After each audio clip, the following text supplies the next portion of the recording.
There are moments when the world feels so ancient that even time itself seems ashamed to move.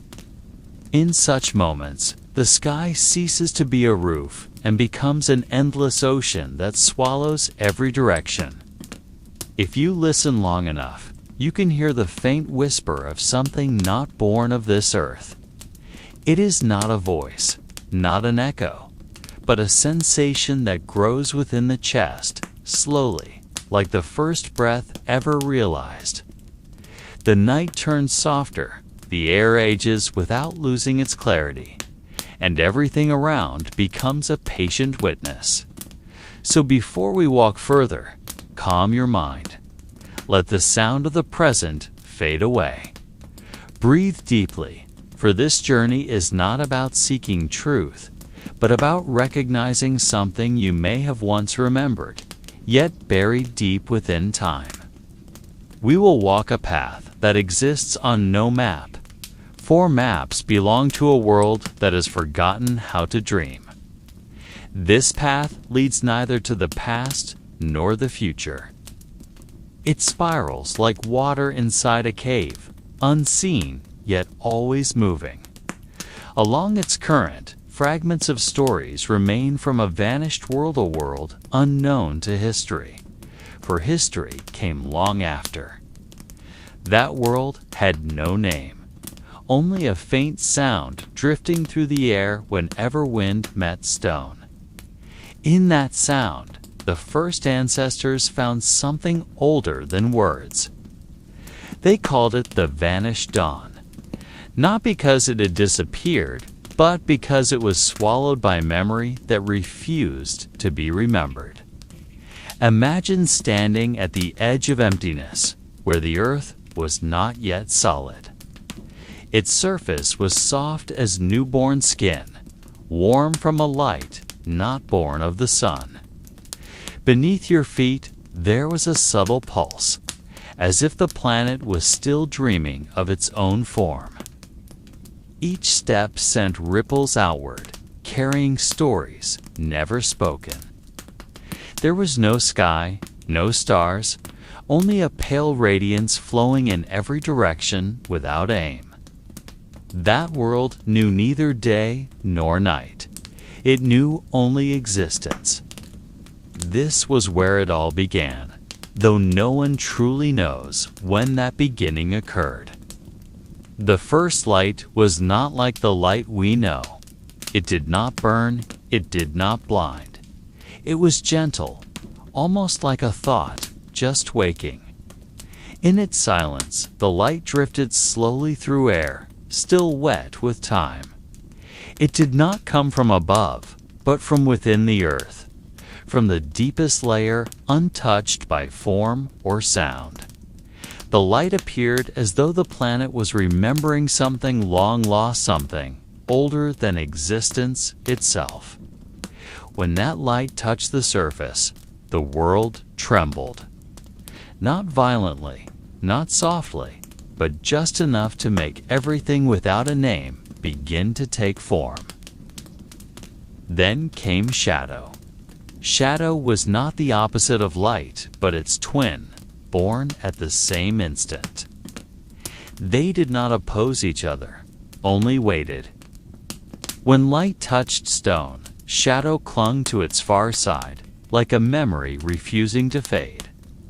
This was the first relationship between light and matter, a connection that would shape all existence. The stone became the first witness. It absorbed the trace of that light and hid it deep within itself. No one knows if that first stone still exists or has long been shattered by time. Yet some believe its echo remains in the voice of wind, in the trembling of the earth, in the silence of humans who suddenly feel a longing without reason. So, before we open the first page of this long chronicle, close your eyes. Imagine a world without direction, where all things were not yet something, and the first light was just learning to know itself. There, in a silence that required no explanation, was born the world we will wander through tonight. A world known only to those who dared to listen to what is never spoken. The world before the world we know. There is no year to begin this story, for time had not yet learned to measure itself. Yet, if it must be named, the ancient skywatchers called it the era without shadow. They believed that during this age, the world knew no direction, no division between east and west, between rising and setting. Everything existed in one calm motion, like a single breath without beginning or end. Mountains had not yet risen, seas had no boundaries, and the air still carried the scent of young stone newly born from the earth's pressure. There were no seasons, no change, only the steady flow of time as smooth as the surface of water before the first wind came. During that time, the earth seemed to wait for something nameless, yet inevitable. In a region that would one day be called the Northern Continent, the land was a soft expanse of mineral dust and warm mist. The soil shimmered faintly, not because of sunlight, but from something reflecting its own inner glow. If someone walked there, their footsteps would leave a faint trace of light before fading, as if the earth was not yet willing to keep any memory. In the distance, a thick veil of fog hung low like a curtain dividing the real world from the dreaming one. There was no sound of animals, no whisper of wind, only pure silence pressing against the chest, making anyone who stood there feel as though they hovered between life and something else. Beneath that fog, something moved slowly, a creature, not a shadow, but a flow of form, still unfinished. Modern excavations have uncovered stones etched with patterns that defy explanation. They resemble neither fossils nor human craftsmanship.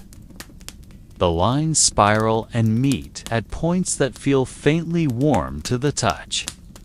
Scientists attribute them to natural phenomena, unique results of pressure or erosion. Yet others whisper that the stones are not accidents, but remnants of a lost language, a language not spoken by tongues, but by the motion of time. Perhaps in that era without shadow, the world spoke through patterns. Each line carved upon the stone was a sentence written by the earth to itself. Each curve a memory of something that once shone above it. At the edge of that northern land lay a vast valley long vanished from maps. In those days, the valley pulsed faintly like a slow-beating heart, surrounded by walls of soft stone that reflected the dim light of a gray sky. There, the first unrecorded civilization emerged. They left no cities, no writing, but something far harder to erase: rhythm. Each night, the valley trembled gently, as if a song rose from within the ground. Modern researchers have attempted to explain similar phenomena, linking them to geological activity or acoustic resonance in rock formations. Yet those who once stood there knew the vibrations were not merely the Earth's voice. It felt like consciousness, like the planet remembering something it was not yet ready to tell. In certain ancient carvings found in northern sea caves, there are depictions of a starless sky, and at its center, a great circle with a thin line drawn through it. Many interpret it as the first sun. Yet, a few believe it represents something older than the sun, the first light that ever looked upon itself. They believe that before humans knew fire, before the first stone was shaped into a tool, the world already possessed a soft consciousness, almost like a soul still half asleep. That valley may have been the place where this awareness first tried to speak through form. If we stood there now, we might see nothing but fog and old stones. Yet to those who know how to listen, the valley still breathes. Each breath of wind carries the echo of a time when the earth was young, when light did not yet belong to eyes, and sound had no name. In that place, in that age, something was growing, not life as we know it, but the first consciousness of existence. The era without shadow was not an emptiness, but a time when the world was learning to know itself. And in that perfect silence, something was born that history could never explain, yet still pulses beneath the layers of time even now.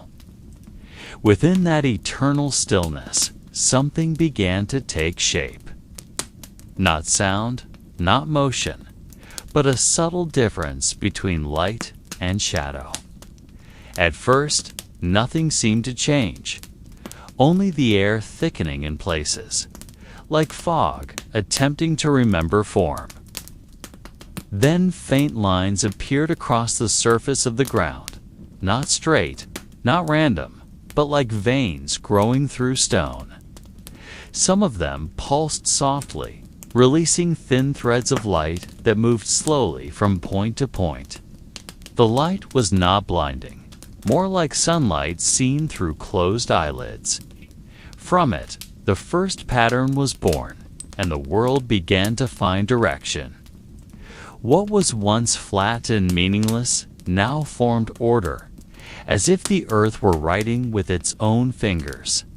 Over time, beyond counting, small shapes began to rise from those lines, tiny living stones that pulsed gently, moving from place to place in motions that resembled breathing. No one knows whether they were the first living things or merely sparks of the earth's awakening consciousness. Yet, wherever they appeared, the ground beneath them grew softer, warmer, sometimes echoing faint sounds like whispers.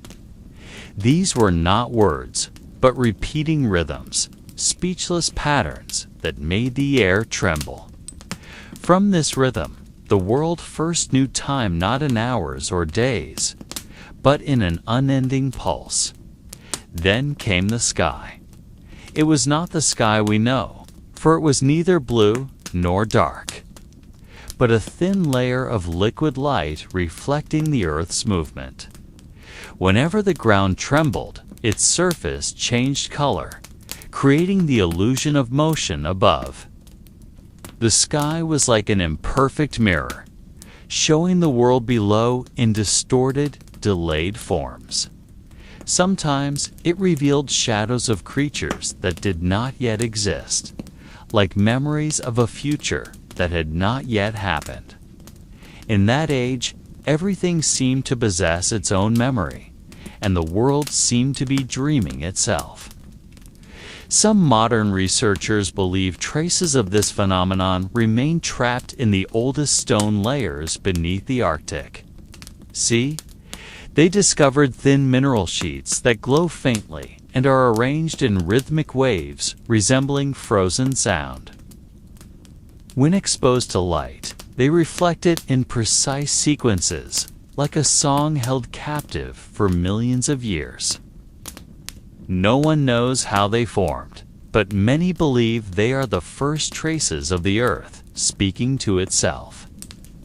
It was as though the planet was practicing language through light, learning to pronounce its own name.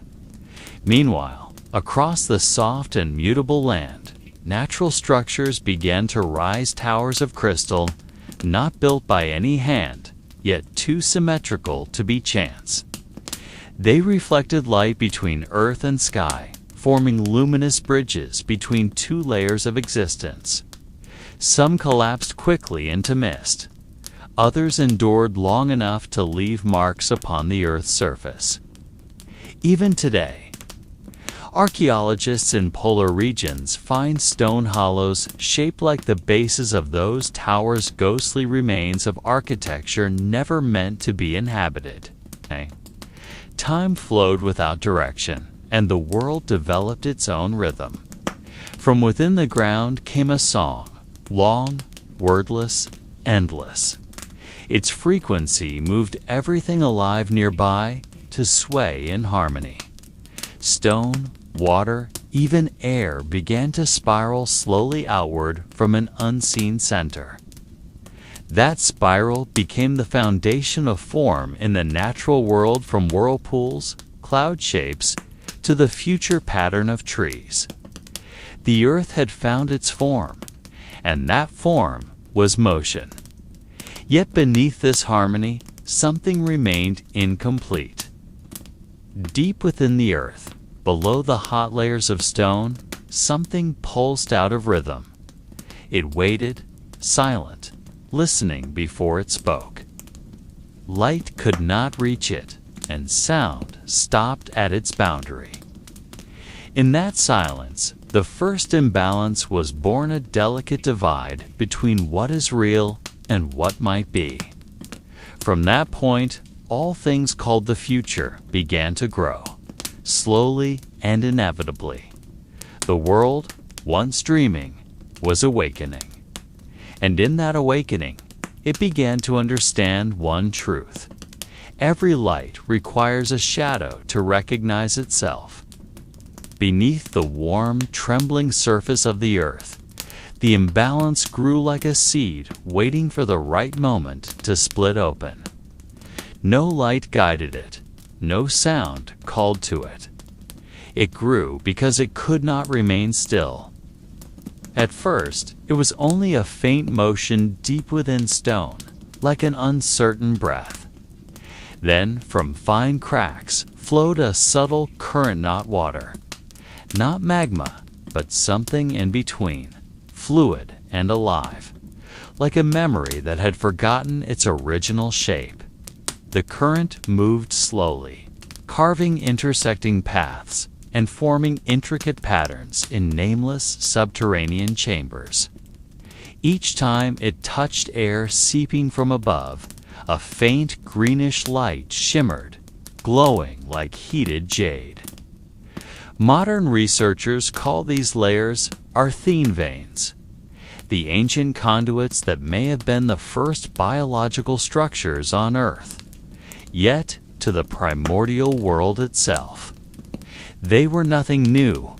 They were extensions of its breath, an underground network functioning like an unconscious mind. In some places, the fluid hardened into clear stones that pulsed faintly, like petrified hearts. Elsewhere, it remained liquid, swirling endlessly in closed circuits, generating a quiet field of motion that never fully rested. From the meeting of opposites, solid and fluid, hot and cold, light and shadow, something undefinable emerged. It did not grow like plants or move like animals, but possessed a subtle awareness waiting to be interpreted. Its surface was smooth as wet glass, yet inside, faint waves moved as though the sea itself were holding its breath. Occasionally, it cast shadows that came not from external light, but from within. Similar forms began appearing across the world, from deep seas to fog-covered valleys rich in minerals. They had no names, for there were no mouths to speak them. But if humans saw them today, they might call them silent organisms. These early beings did not feed, reproduce, or die. They simply existed, and their existence was enough. They absorbed the earth's warmth, and within that stillness, the world seemed to find a fragile balance between motion and rest. In one immeasurable cycle, some began to transform. Their outer layers hardened into crystal-like shells, reflecting faint inner colors. Inside, hollow chambers formed, pulsing slowly like the earliest heartbeat. In that space, time first began to feel real, not the ticking kind, but the inward kind, time as the measure of change. Thousands of years passed without count. Some forms fractured, scattering fine fragments carried by underground flows. The fragments fused with water and soil, becoming part of higher layers of the earth.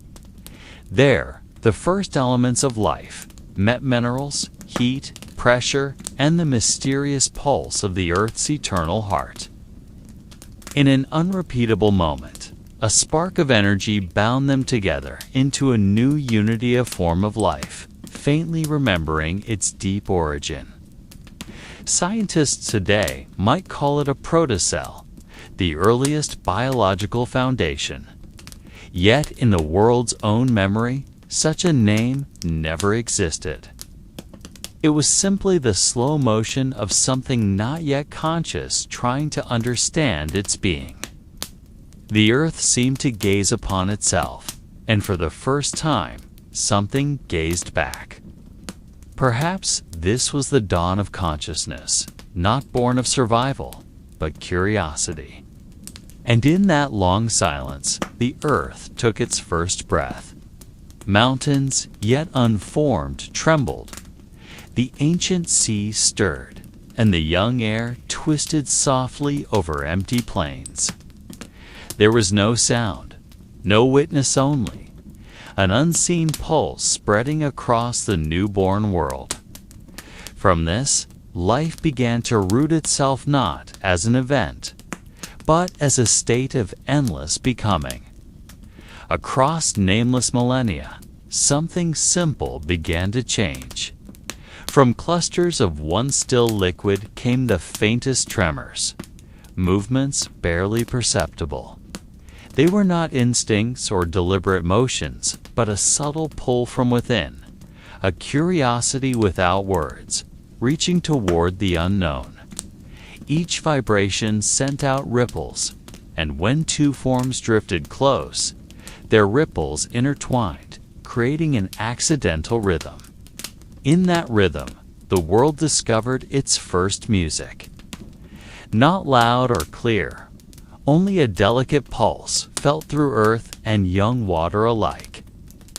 Some of these early forms began to glimmer when touched by light. They reflected the glow of ancient seas, creating colors unseen before. Light and movement became partners in discovery. Some turned slowly to catch more rays, others absorbed and transformed them from within. Light gave them shape, but it also awakened a faint kind of awareness, not thought as humans know it, but an early feeling of something other. Light became the first sensation the world ever knew, a soft consciousness that there was something beyond itself to feel and absorb. In calm layers of water, unplanned experiments took place. Some forms clung together, forming fragile networks that often broke apart only to reunite again. From this random bonding came a quiet strength, something like cooperation. There was no leader, no follower, yet all moved in unplanned harmony. When one lost energy, another passed some of its light, as if lending breath. Perhaps here, for the first time, the world learned connection, the balance between giving and receiving. At the ocean's floor, heat rose from fissures in the earth. Mineral vapors swirled, coating these tender forms and adding new layers to their surfaces. Those layers hardened, offering protection, yet also creating boundaries. With boundaries came difference. Some grew large and strong, absorbing more heat. Others stayed soft, light drifting with the currents. The world began to develop variation, like distinct notes in a single melody. For the young earth, such change was not an event, but a long breath. There was no beginning or end, only a smooth transition between form and time. Yet among the stillness, new signs appeared. In some places, the beings near the surface began experimenting with stronger light. They learned to store it, transforming it into strength when darkness came. Light became more than sensation. It became sustenance, kindling something inside that was no longer just chemistry, but gentle intuition. Some scientists might call this the dawn of photosynthesis, the ancient ability to turn light into energy. Yet, in a story older than language, it was simply the world trying to understand itself through reflection. Every tiny creature, every bubble of life, was a small mirror for the dreaming earth. They did not know their subtle motions would one day build forests, rivers, and humankind. Time drifted without direction, and these forms grew bolder. They began moving against the current, defying the soft gravity of the primeval sea. Some succeeded, others broke apart in silent attempts. But every failure left a trace, and from those traces came the world's quiet wisdom that change always arrives hand in hand with loss. From each vanished form arose a new pattern, and from each pattern, greater possibility. Through it all, the earth remained still. It did not judge or guide, it simply nurtured. In its silence, it allowed everything to grow in its own way.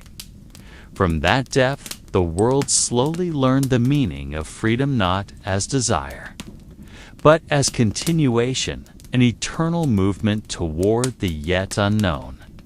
From the depths of the primordial ocean, the light that had long been a silent companion to aimless motion began to change. It no longer merely reflected off the soft forms drifting there, it entered them, seeped through their fragile boundaries, and stayed within. Over time, something grew from the light stored inside, something unseen, yet deeply felt. The light, once only illumination, began to think in ways the world had never known. It began to recognize patterns, the intervals between brightness and dark, the repetition of rhythms, and from that repetition came the first faint awareness of time. There were no hours, no days, only a soft sense that something came and went, like the world's own breath repeating endlessly. Some forms that could hold more light reacted faster to their surroundings. When darkness fell, they contracted, preserving their glow. When light returned, they opened slowly, letting the soft waves touch them. That motion became habit, then instinct, then necessity.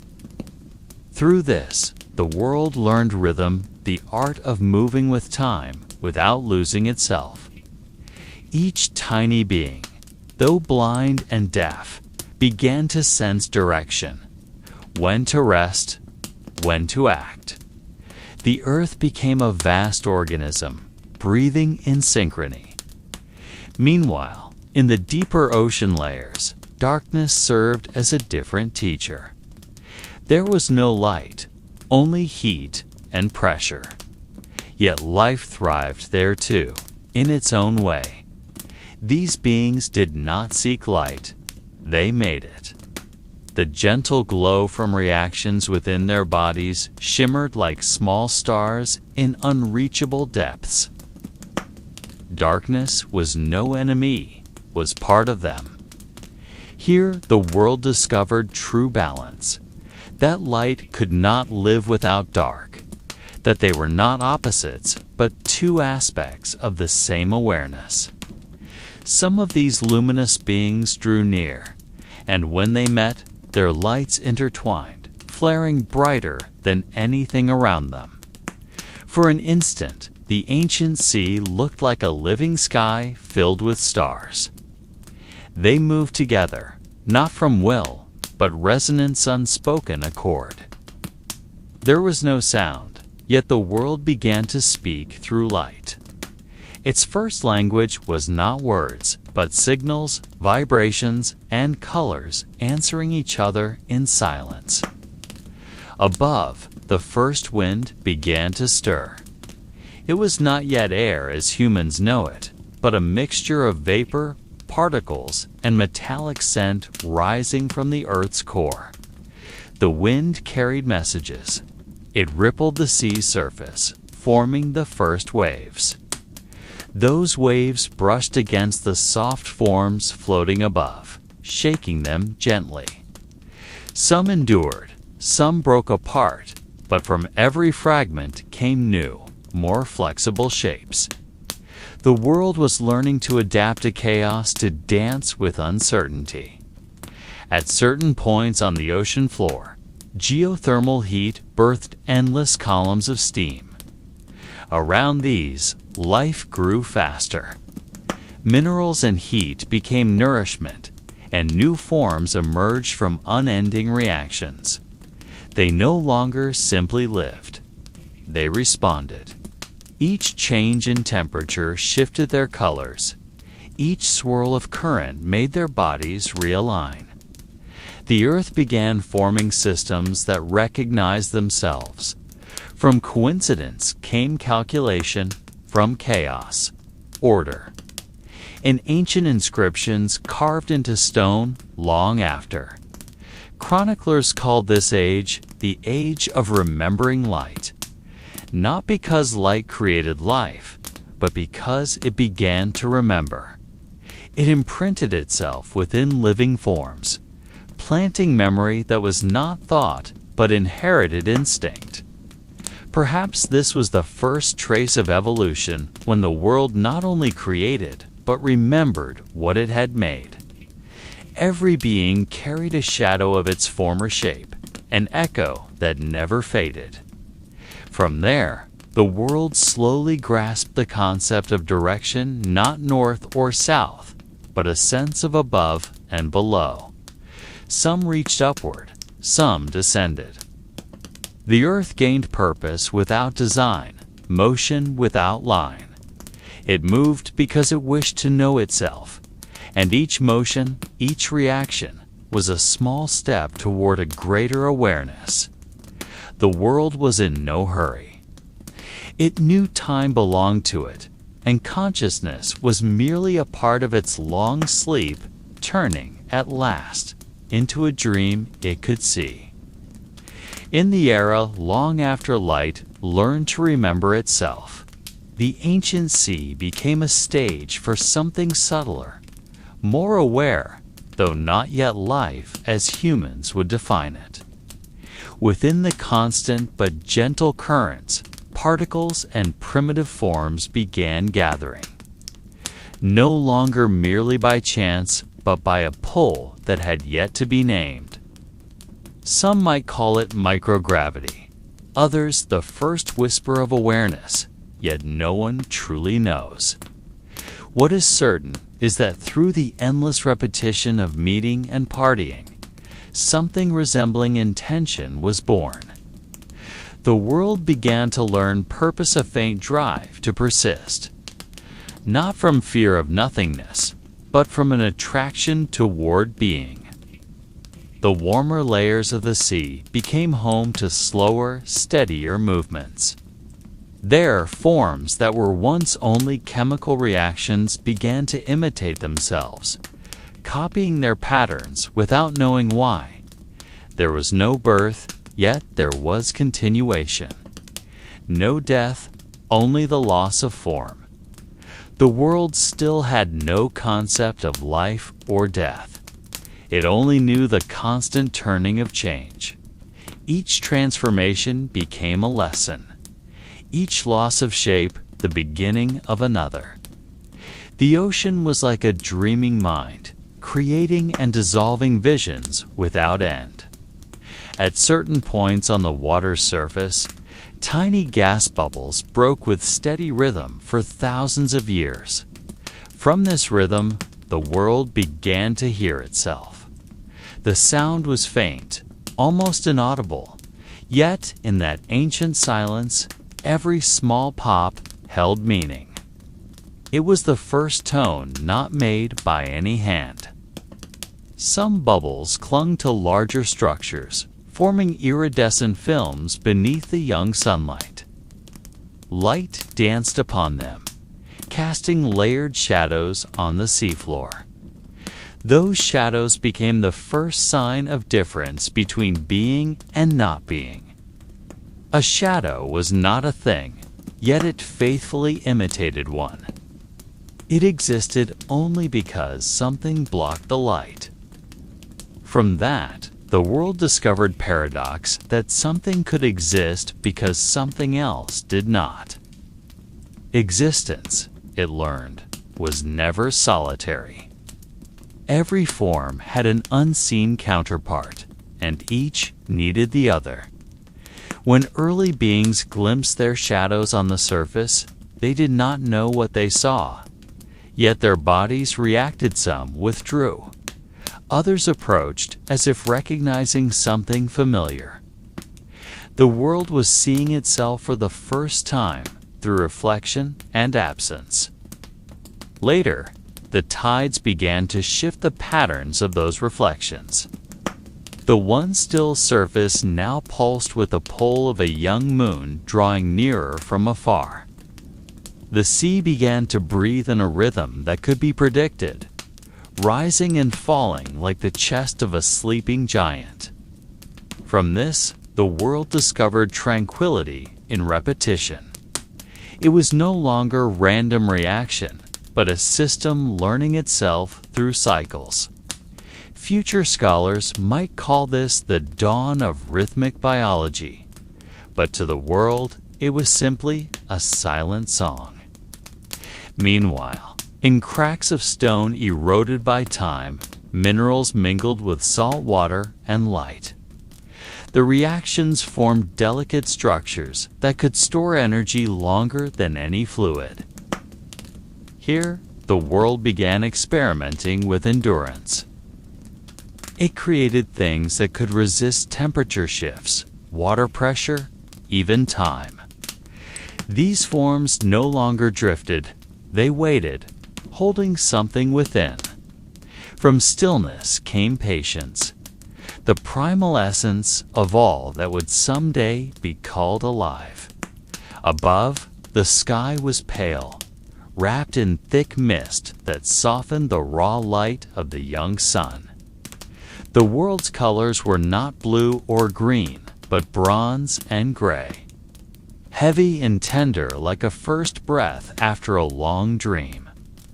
Occasionally, lightning flared behind clouds, touching the sea and spreading energy across its surface. Each strike created small wonders, transforming fluids into new molecules that had never existed before. The world was experimenting without goal, yet its results slowly shaped direction. No one could say why, but every flash felt like a step forward. Through all these processes, a faint awareness emerged that being was sweeter than not being. The world knew neither love nor fear, but it began to grasp the difference between stillness and motion, between absence and presence. Within the ancient quiet, the desire to continue began to bloom. It was no great force, just a soft urging like ripples that never ceased. The world was still far from life, yet the seeds of it were sown in the memory of water, light, and shadow. Night and day exchanged places gently. Each change of light created new patterns across the ocean. The world watched itself in a state not yet conscious, and for the first time, it took quiet pleasure in its own being. No creature could record it. No sound could describe it. Yet within that long silence, the first feeling of existence was born soft, nameless, eternal. The first land did not appear with thunder, but with a whisper barely heard. For thousands of years, the ocean floor rose slowly, pushed upward by the heat beneath the young, silent earth. No one noticed when the line between sea and land formed for the first time. It was not a mountain, nor an island, just a wet surface revealing itself amid fog. That fog cloaked it like a secret not yet ready to be told. During that long time, the world did not know the meaning of dry or wet, high or low. All was transition, the widening breath of one form into another. The new surface was soft, made of mineral mud rich with the ingredients of life. The young sunlight reflected on it, gleaming faintly like the skin of something newly born. Each morning, dew fell from the heavy, vapor-filled air, flowing back to the sea, carrying fine particles that became the building blocks of new structures. In that mud, air and water met, conversing in a chemical language never spoken elsewhere in the universe. Simple reactions formed long chains that mimicked one another, like notes repeated until they became a melody. The world was learning to speak, not with words, but with patterns. Days could not yet be counted. There were no clocks, no time-only light that came and went without a name. Sometimes the day lasted so long the ocean dried on the surface, leaving salt crusts gleaming like glass. When night came, fog descended again, carrying cold that crept through cracks in the newborn rock. It all unfolded without an audience, without awareness to call it beautiful. Yet in that silence, the earth learned balance, how loss was always followed by birth, and how every form must break before another could appear. Beneath that mud, something began to stir. The reaction between minerals and geothermal heat gave rise to small structures that could endure change. They were not alive, but they learned to adapt, responding to their surroundings with increasing complexity. Seen through human eyes, they might appear as faint glowing webs, pulsing with rhythm. They were the seeds of everything that would one day breathe, though they did not yet know what life was. The earth was writing its first letter, slowly, in a language no one knew. Elsewhere, at the edge of another rising land, rain fell for thousands of years. The drops were heavy, carrying gases from the dense atmosphere. Each drop carved tiny channels, shaping the first valleys. From there, the first rivers were born. Water, which once drifted without direction, found paths. The world began to know direction, to see gravity not only as pull, but as guidance. Through these first rivers, energy flowed more steadily, creating the earliest pattern of living order. Wind joined the story next. It swept from the sea, carrying vapor, brushing across the young, soft land. In each gust, it sowed fine salt from the ocean onto the ground. From this, new layers formed, ones that could hold water longer, retain heat more gently. The world slowly learned resilience. Nothing hurried, for time was not a straight line, but a great turning circle. Everything happened patiently, as if the earth already knew that strength lay not in speed, but in waiting. One night, when the sky was clear and young stars burned countless above, a great lightning strike hit the wet shore. No one saw it, but it changed everything. The energy fused simple molecules into something more complex. The world seemed to flinch, then fall silent again, as though it understood something it could not yet say. In that silence, the first pattern of life took shape. Fragile, fleeting, yet from it, all stories began. The next sunrise pierced the mist with pale gold. The land, struck by lightning, looked different. Its surface shimmered faintly, and when touched, it felt warm as if a heartbeat had begun. No creature noticed, no witness stood, but the earth knew. For the first time, it felt something growing within it that was not stone or water, but something that could change in ways no element could explain. The world had just created the potential for life, though the word itself did not yet exist. In the distance, across fog, not yet lifted, another land emerged. The world did not create one place, but many. Each carried its own story. Each river flowed differently, yet all pulsed in a similar rhythm. The world was singing with many voices, in frequencies heard only by silence. It knew that, thousands of years ahead, something would open its eyes for the first time and call its name and name not yet invented. For now, the world was content to rest, to enjoy its own existence, growing ever more complex and quietly beautiful. One uncounted evening, as the young sun bent low behind thick mist, the calm sea rippled gently, carrying something that had never existed before. From the soft mud along the shore, small forms emerged like anything known today. They were not fish, not plants, not shapeless droplets of living water without purpose. They were the beginning of curiosity, the first motion born from the will to survive beyond the place of origin. In the hush, broken only by soft waves, the world witnessed the birth of wonder. These tiny creatures writhed with soft, translucent bodies, as though made of the water itself. They had no eyes, no bones, only pliant, fragile structures. Yet within them existed something new, the ability to respond to the world outside. When wind touched the water's surface, they drifted with the currents. When sunlight pierced the mud, they gathered in the warmth.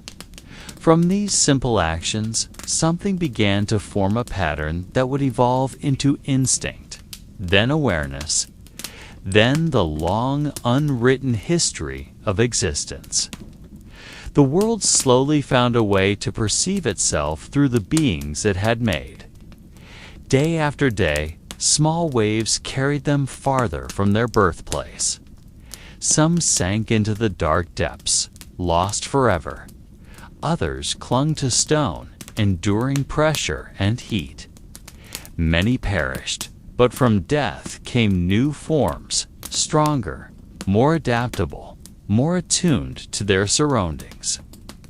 No one knew how long it took, perhaps thousands of years, perhaps only a single breath of the earth, but each change left faint traces in the mud, like nature's signature marking the birth of persistence. Then one day, a larger wave struck the young land, leaving pools of salt water trapped between rocks. Their life attempted its first step beyond the sea, not by intent, not by thought, but by chance. Some small creatures were stranded. As the water evaporated under the sun's heat, many died. Yet a few adapted, forming a thin layer on their surface, a primitive shield against dryness. It was an invisible revolution, the first fragile experiment of life on land. That night, when the temperature dropped and the air grew cold, the puddles became still as glass. Beneath the surface, those small creatures lay motionless. In the dark, their bodies pulsed faintly, creating a soft light from reactions within. The light was not for survival, nor for beauty. It was the Earth's quiet effort to balance itself. Seen from afar, the pools would have looked like fallen stars, twinkling across the young, unfamiliar land. Time moved without count. Days came and went, tides rose and fell, and life continued its endless experiments. Some beings began to develop structures that absorbed air, though only briefly. Others lingered between two realms, not fully of the sea, not yet of the land. They became bridges between past and future. In their fragile bodies, the Earth was testing possibilities, rewriting the laws of existence one mutation at a time. There were no mistakes, only endless variations like a song without fixed melody, played again and again until harmony emerged. Above them, lightning struck the sea again, flooding the young Earth with blinding light. Heavy rain followed, bringing water rich with airborne elements back to the nearly dry pools. Within that mixture, the remnants of the dead combined with new matter, creating unseen chains of complexity. The world did not rest. It created, destroyed, and created again. Each cycle made life braver, more prepared for a world it could not yet call home. The next night, the air smelled of wet metal and warm soil.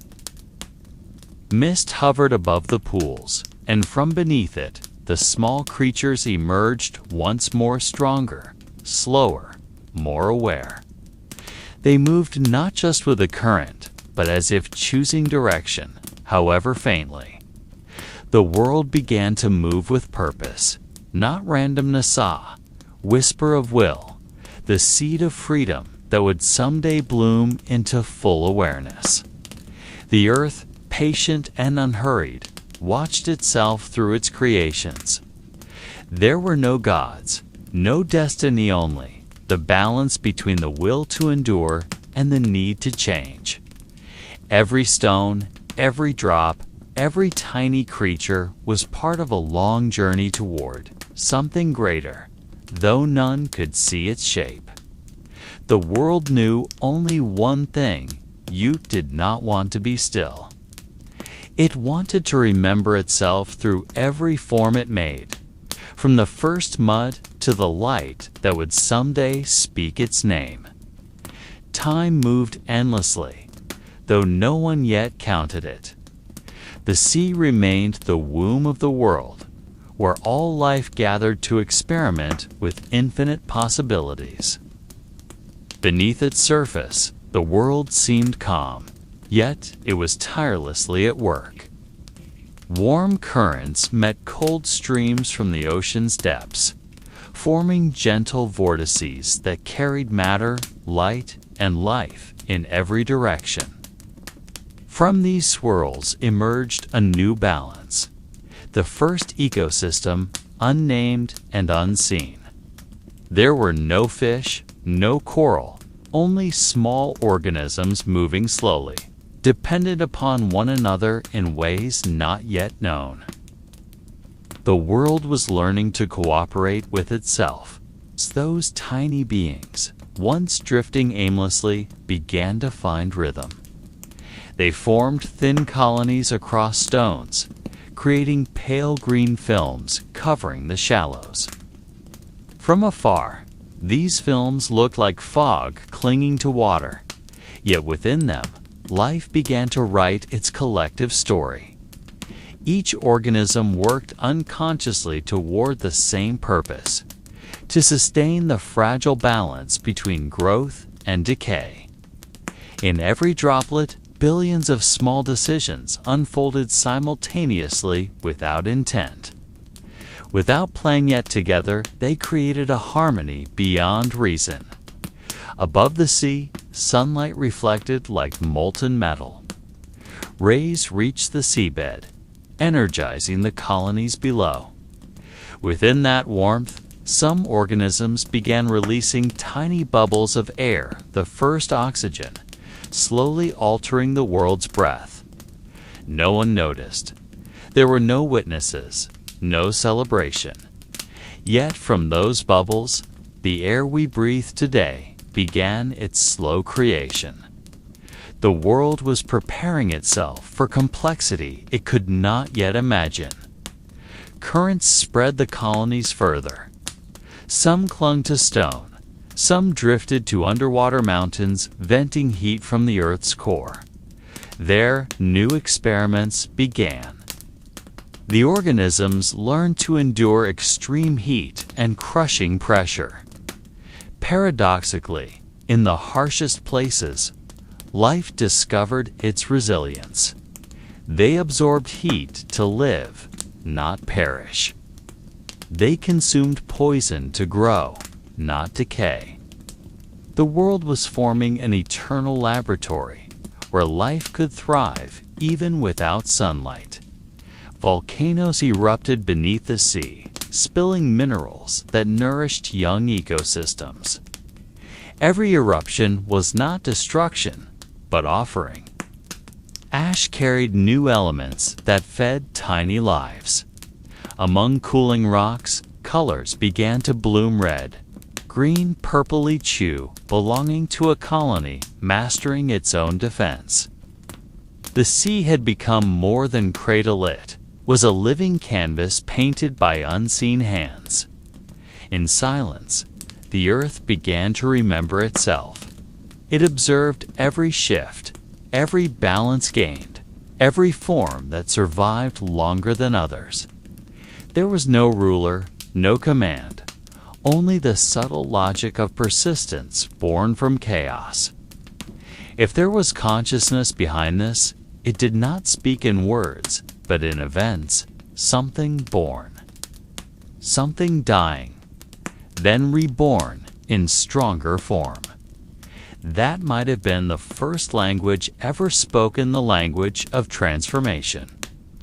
As the sea teemed with life, the sky above remained empty. Only thin clouds drifted slowly, lightning flickering now and then over the water. There were no birds, no insects, only air slowly changing scent as oxygen grew richer.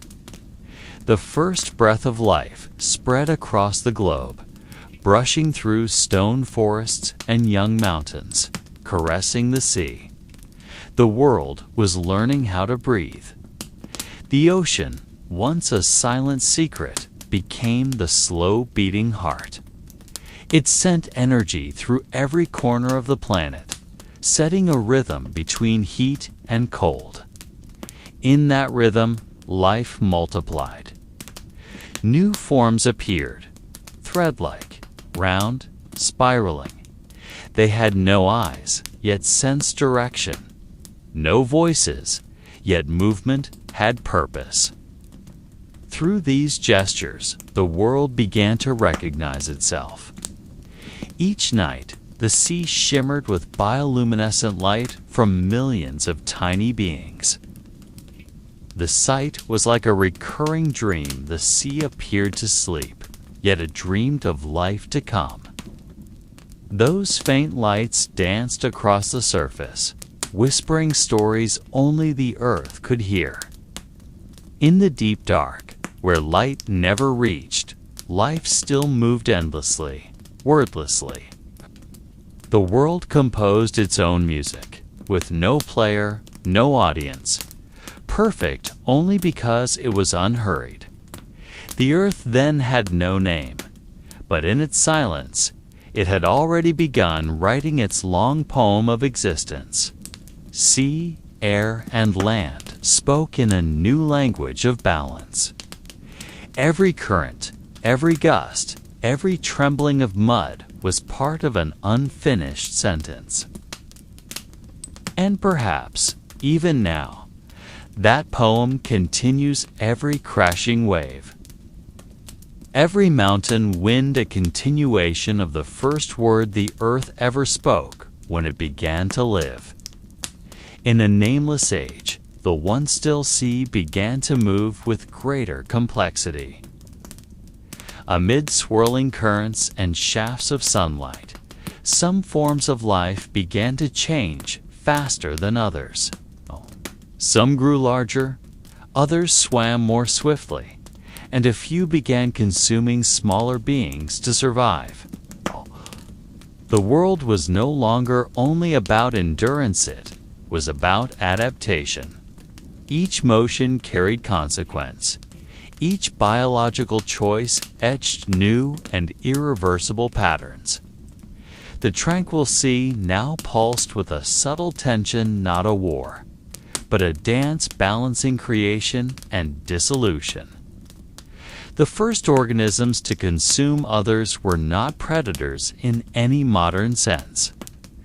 They were more like accidents, natural attempts to absorb energy when sunlight waned.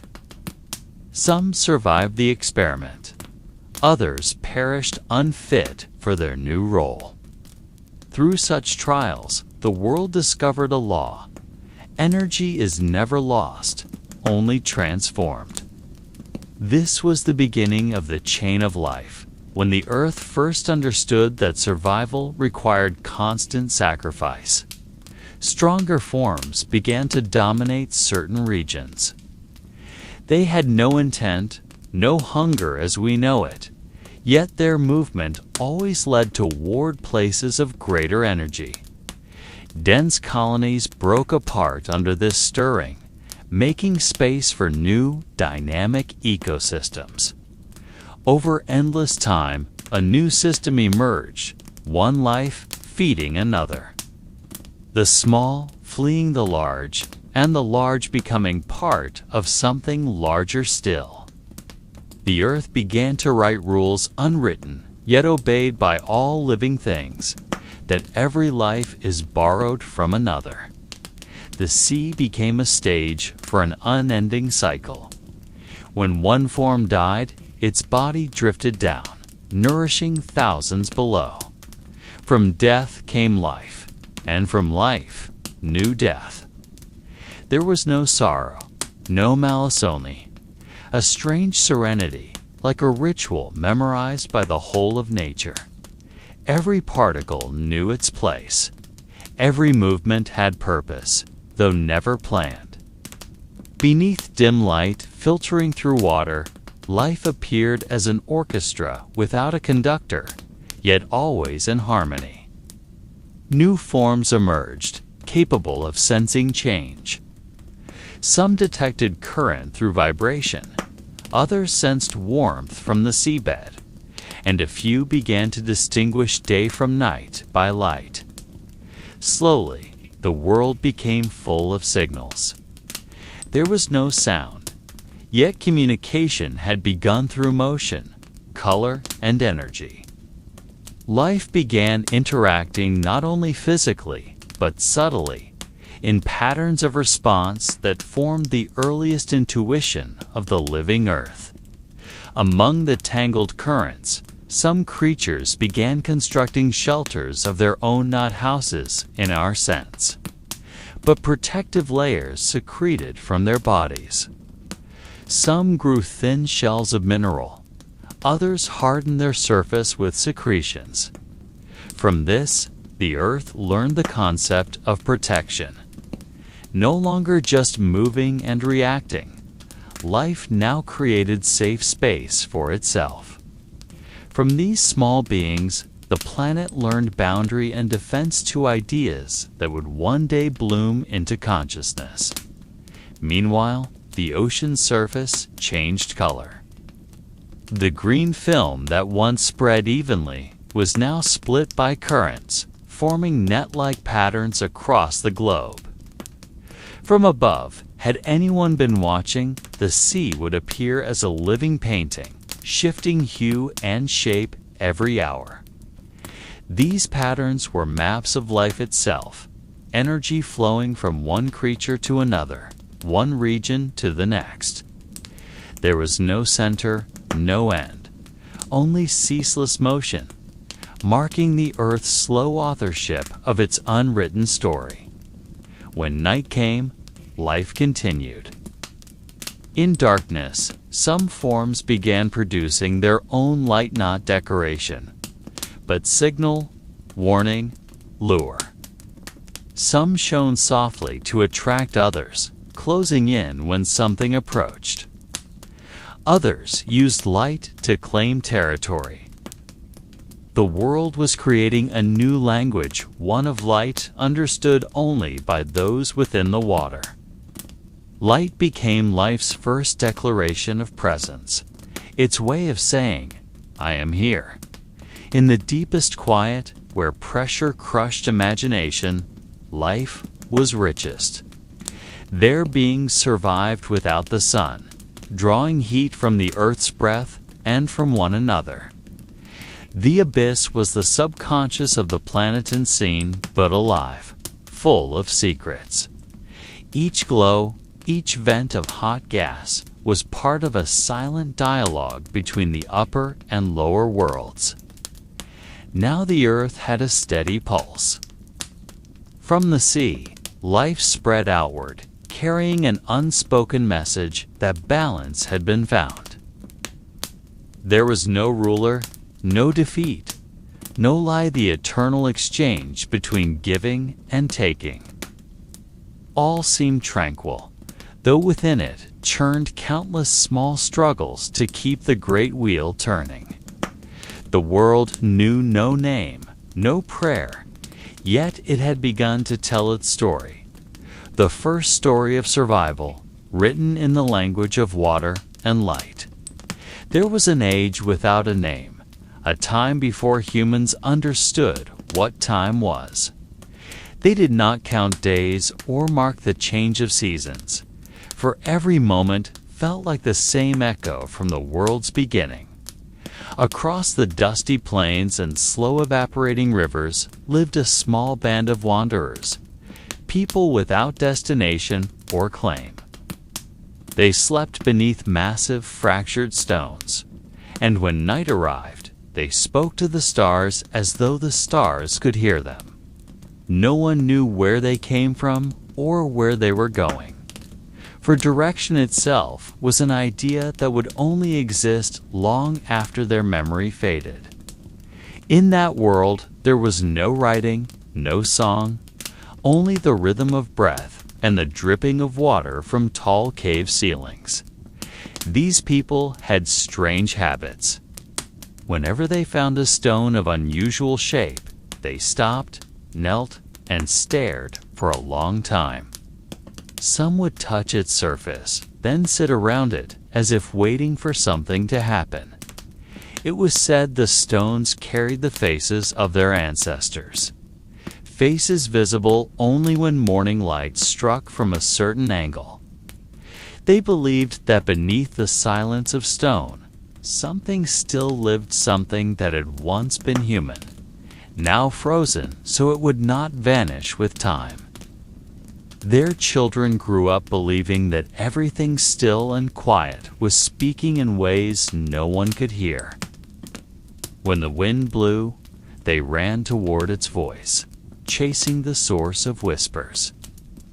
Some elders warned that not every wind carried good words, for certain winds came from a valley where the sun had never appeared. There, it was said, burned an eternal hearth, one that glowed not from fire, but from the world's own memory, refusing to die. The skies around their settlement looked unlike anything known today. It was the color of ash and bronze, as though the earth had just awakened from its long slumber. Birds had no names, and their cries sounded almost like language, yet always one meaning short of understanding. The river flowed gently, carrying fragments of charcoal, bits of bone, and sometimes a mirror of smooth stone. They called it the Eye of the Earth, believing that whoever gazed into it would see something yet to come. One day, an old woman who often walked alone found such a stone by the river. It was the size of a human head, with a deep hollow on one side. She filled it with water and looked at her reflection. Yet what she saw was not her own face, but the face of a child not yet born. From that day on, she stopped speaking. Every dusk, she sat in the same place, gazing into the stone's water, sometimes weeping silently. People began to call her the keeper of the earth's eye, and children were forbidden to approach her after dark. In time, her story became a prayer. Stones were placed around her spot whenever a child was born or someone died. No ceremony, no song, only a silence thick as fog. From that silence emerged the first notion of memory, not in words, but in objects. Each stone placed was believed to hold one breath of life, one heartbeat that refused to vanish. From that, humanity learned the ache of loss and the desire to hold on to something no matter how briefly. On certain nights, when the sky was clear and the moon loomed larger than usual, some claimed to see a shimmer passing over the river. No one knew whether it was starlight or something returning from the past. They only knew that after the light appeared, the forest's voice changed. Insects ceased their hum. The wind stopped. Even the water seemed to hold its breath. The world went still, as though listening to something unspeakable. Perhaps this was where humanity's oldest fear and reverence were born. They did not understand the sky or the water, yet they felt both were older than themselves. In that silence, they learned to listen not with ears, but with their slow, steady breath. For within that hush, every stone, every glimmer, and every drop of water held a fragment of a story waiting to be rediscovered. The night after the light appeared felt different. The air was thicker, as if each breath contained fragments of something not entirely of this world. The people in the valley awoke one by one, not because of sound, but because of an unease that seeped into their dreams. Some thought it was the sign of rain.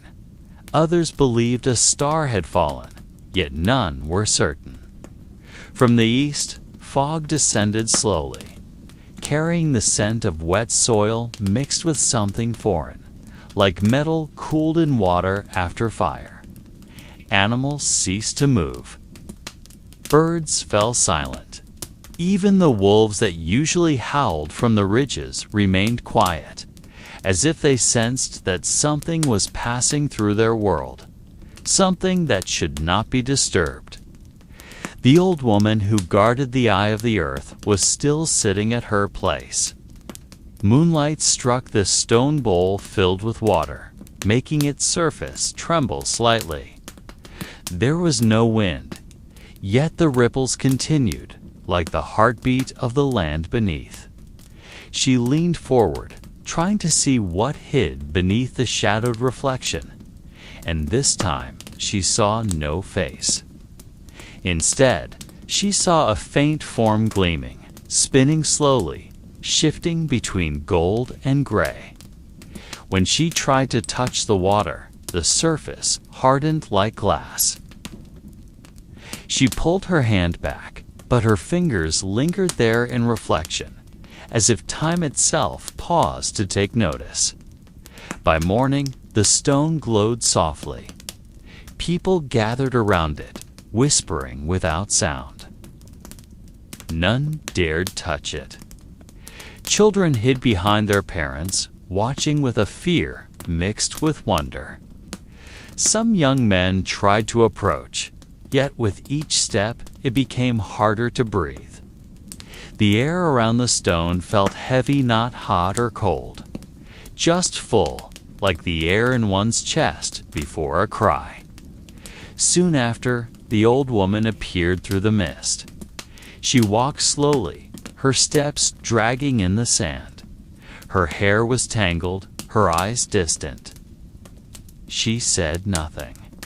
She simply stood before the stone, touched it with a fingertip, and the light faded at once. Silence returned. The people waited, but nothing happened. The stone became ordinary again, though the mark of her finger remained engraved, as if the earth itself had chosen to remember her touch. Days passed quietly, yet each night they heard a sound like singing beneath the ground. Not loud, not clear, just a tone that rose and fell like slow breathing. The sound came before dawn, then vanished when the first sun appeared. They called it the Song of the Earth. Some dreamed of the same light turning in darkness, waiting for someone to call it by name. But the name never came, for no language was old enough to hold it. Amid this unease, the first child was born after a long silence. The child made no cry. When it opened its eyes, a soft glow shone within them, resembling the light once seen from the stone. The old woman smiled faintly, saying the earth had returned what was lost. None understood her words. The child grew quiet and solemn, often sitting alone by the river, gazing at the water as her mother once had. Sometimes she dipped her hand into the current, and fish appeared to circle around her as if they knew her.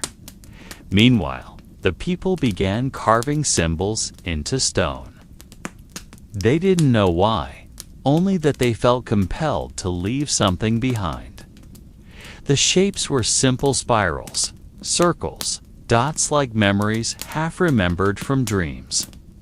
Some spoke of another realm beyond the sky, the place from which the light came, where time did not move and all that was lost was kept safe. They believed each carved stone was a small door to that realm, a door that could never open, but was enough to remind them it once existed. One night, under a full moon, those carved stones began to glow. Not brightly, only enough to bathe the ground in pale light. Everyone stepped outside, silent, staring. The old woman was gone, but in her place appeared a faint circle of light etched into the earth. They knew without words that something was shifting. The world was changing, though slowly. From then on, they stopped calling themselves wanderers. They built homes of stone instead of wood. They lit fires, not for warmth, but to keep memory alive. They began to measure time by the light that touched their carvings. Thus came the first understanding of day and night, of the turning of seasons, of time itself. Yet, every dawn, within the hush of the wind, someone always heard a faint voice from beneath the ground, a reminder that all living things would one day turn to stone, and all things still had once breathed. As the glowing stones became part of the valley's nights, people slowly found a new reason to gather. No longer to hunt or trade, but to watch something they did not understand. Every full moon, they came with small fires in their hands, walking softly and sitting in circles among the gently glowing stones. There were no songs, no prayers, only silence flowing between them. Over time, the place came to be called the first circular name no one decided upon, as if the earth itself whispered it into their minds. It was here that humans first learned to sit together in a shared stillness, not out of fear, but out of quiet curiosity toward something greater than themselves. In the center of the circle, they stacked small stones into shapes they had never made before, forming mounds or altars. No one taught them how, yet their movements were the same, as if their hands remembered something older than memory. They placed dried flowers, bird feathers, or fragments of bone upon the stones, not as offerings, but as reminders that they remembered something they could not name.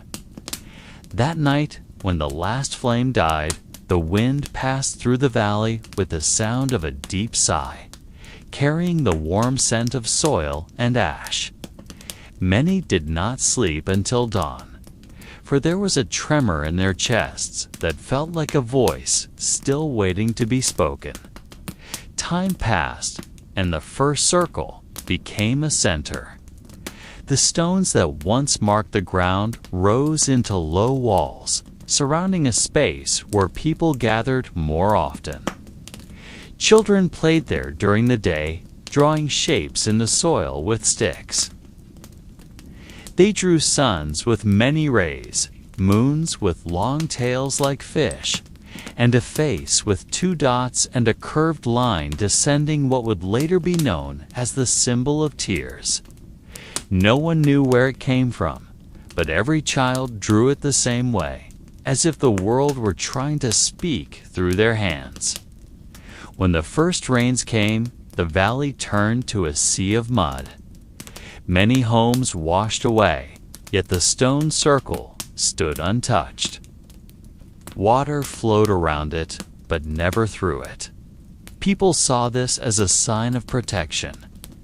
They began building homes closer to it, hoping the same unseen force would guard them. At night, when lightning struck the northern mountain, they saw strange shadows dancing within the circle tall. Trembling forms, like humans made of mist reflecting light. No one dared approach, yet no one fled. They began to accept living beside what they could not explain. Years later, the soil around the circle turned silvery. Grass would not grow there, but the surface gleamed like a mirror under morning sun. A girl born on a moonless night began visiting alone. She would sit in the center and speak softly to the air, as if something unseen could listen. Her mother tried to stop her, but every time she brought the child home, she returned the next day. Until one morning, she never came back. Only her footprints remained, ending in the center of the circle, then gone as if she had stepped into the ground. The valley fell silent for weeks. No one came to the first circle. The stones still glowed faintly at night, but their light felt colder, like something waiting. The old woman who had once guarded the eye of the earth was long dead, yet some claimed to see her walking at the forest's edge, carrying a small torch. She never looked back, only walked toward the northern mountain where the first light once appeared. From then, people believed the circle and the mountain were connected. They called the valley the lower gate and the mountain the upper eye. Night after night, some began sharing the same dream. In it, they stood within the stone circle beneath a sky of soft gray, where stars moved slowly, forming lines like maps.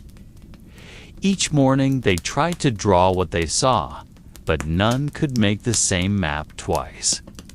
Only one pattern was always the same, a small circle in the center with a line stretching north. Gradually, they understood their world did not end in the valley. It was part of something far larger, something that had guided their steps all along. When the final sun of that winter set, a soft light appeared in the circle's center. It did not blaze or pulse, only shimmered like a pool reflecting the sky. A small child walked toward it without fear and placed a hand upon it. Instantly, The light spread through the stones and rose into the sky like luminous mist. People ran from their homes, staring as the heavens turned silver. In the trembling air, they heard a gentle sound, not a word, but a long, repeated breath. Then it faded. The circle dimmed again, closing its unseen eye. But from that night on, no one doubted that their valley was a place where the world spoke to itself. After the last light vanished, the valley seemed to hold a long breath. The air grew heavy, as if it carried a secret it could not speak. People began returning to the stone circle, not merely to watch, but to touch, to measure, to rearrange the stones in new ways. They carried stones from far places, black stones from northern rivers, red stones from dry southern plains, and gray stones found near distant shores. They stacked them around the old circle, forming a higher wall with a narrow gap in the east where morning light entered unbroken. There was no leader, no command, yet every hand moved in rhythm. Sometimes they paused, gazed at their work, then continued in silence. It felt less like labor and more like fulfilling something time itself had begun. Some began marking the stones with charcoal and tree sap, drawing circular lines that intersected, forming eyes, spirals, and winding paths like endless rivers. Each time they drew, a breeze would rise, carrying fine dust that settled on their skin, making the drawing shimmer in the late sun. None understood their meaning, but all felt it mattered, as if they were rewriting something written long ago, now through their own hands. Some believed the stones could remember, storing each mark within, waiting for someone far in the future to read them again. Day by day, the wall grew taller. The valley slowly became something else, not merely a place to live, but a threshold between the tangible and the imagined. At night, moonlight slipped through the eastern gap, falling precisely upon the oldest stone at the center, which stood like a sentinel. Children were forbidden to play there after dark, yet they came anyway, sitting behind the wall, listening to soft sounds that sometimes rose from the earth. These were not words, but vibrations that warmed their chests, as though the land itself was breathing beneath them. In the next season, a man named Oren became known for hearing more than others. He rarely spoke, yet whenever someone went missing or fell ill, he would sit beside the stone circle and press his ear to the ground. After a long silence, he would point, and people followed without question. Often they found the missing, or plants that healed, waiting beneath stones as though planted for them. Oren became a bridge, not a leader, but his presence steadied hearts. He said the stones spoke, but not with voices. They spoke through shadows, wind, and the slow shifting of time between dawn and night. Thus began the age when people no longer saw stones as objects, but as parts of something alive. They began shaping small clay figures, imitating the tall stone at the circle's heart. These were placed before homes or at crossroads. None were identical, some tall and thin, others rounded and soft, but all bore small eyes at their tops, gazing upward. Women placed seeds inside these figures before planting, believing the earth would be kinder if it was first given memory. Soon, the figures became part of daily life. No one worshipped them, yet everyone spoke to them as if two old friends who happened to take another form. When winter winds came, the valley was shrouded in thick fog for weeks. The sun seldom appeared, and nights stretched long. One night, when fog hung low over the valley, small lights appeared again in the center. Not one, but many. They drifted slowly like fireflies, forming a glowing ring above the stones. People emerged from their homes, silent, watching as the lights pulsed softly, rising and falling as if breathing. When the fog lifted, the lights faded one by one, leaving a stillness deeper than night itself. The next morning, something new was found. In the soil within the circle lay a pattern that had never been there before, burned but not charred. It was a spiral, turning 3 times before ending at a single point. No one knew who made it. Some thought it was the trace of last night's lights. Others believed it was a message from those below. Oren said softly that the world was trying to remember something it had forgotten. He took a small stone from the spiral center and kept it in a leather pouch.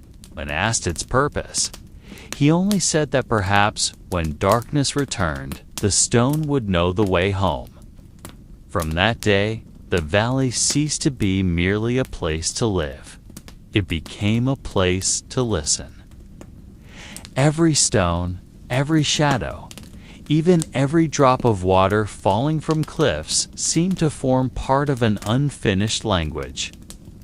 People began writing on dried hides, mimicking the symbols in the earth. They did not know their meanings, but they felt that writing was a way to tie down the wind before it vanished. From this came humanity's first habit to preserve the unseen within marks. The valley, once quiet and full of mystery, became the place where time itself spoke slowly to those patient enough to listen. A few days after the spiral pattern appeared, Oren grew restless. He often walked alone toward the north, past the valley's edge where the wind turned colder. People watched, but did not ask. In his eyes lingered something unspoken, a blend of longing and certainty, as if he heard a call that only stones could hear. One morning before sunrise, he left the valley. He carried little some dried food, a strip of animal hide for writing, and the small stone he had taken from the spiral center. There was no farewell, only slow steps fading until his sound was swallowed by the mist. From afar, his shadow blended with the fog, then disappeared behind the mountain ridge. The journey north was harsh. The ground cracked like aged skin, and the wind carried strange sounds from fissures in the rocks. Oren walked without a map, following only a faint whisper he sensed more than he heard. Sometimes it sounded like running water, sometimes like a low chant rising from the earth's heart. Each night he lit a small fire and stared at the stone in his hand. It now glowed softly, reflecting light that was not from the flame. In that glow, he saw shapes not faces of people, but shifting forms of light and air. He felt no fear. Fear had long transformed into a quiet curiosity that lived beside him. By the 4th day, he reached a silent, high plain. The wind never stopped, carrying the scent of salt and metal. In the distance rose a vast mountain whose peak was hidden in cloud. At its base stretched what seemed to be an ancient road of flat stones, mostly covered by moss. Each stone bore delicate carvings, the same spiral pattern as in the valley. Oren knelt, touched one with his fingertips, and felt a faint vibration within. He knew the place was not foreign to the stone he carried. The world, he thought, had no beginning or end, only points that recognized each other across time. He followed the stone road until dusk. The last light of day fell behind him, setting the mountain peak aglow in deep red. From afar, the mountain seemed to pulse, breathing slowly. Oren stopped and stared. The people of the valley had long called it the Upper Eye, though none knew why. Now he understood. On the mountainside was a vast circular hollow, and as the sun set, its final rays passed through and fell directly upon the plain where Oren stood. It was as if the earth's eye looked back at him. That night, he camped at the mountain's base. He lit a fire, but the wind soon extinguished it. In the dark, he heard a faint sound from the mountain like someone breathing behind stone. He sat still, listening. The sound was not frightening, more like a calm invitation. Without realizing it, he began to speak softly, not in words he knew, but in tones that rose from his chest, an echo of his own heartbeat. The mountain answered with a low hum that carried far into the night. When he stopped, the world around him stopped too, then rested in shared silence. By morning, a white mist descended from the peak, blanketing everything. Oren walked into it. His steps made no sound, only his breath mingled with the mountains. The higher he went, the stranger time became. The sun stood still, and his shadow no longer followed him. At one point, he found a vast stone wall carved with nested circles. In its center was a small opening, just enough for a hand. Without thinking, he placed the stone from the valley inside.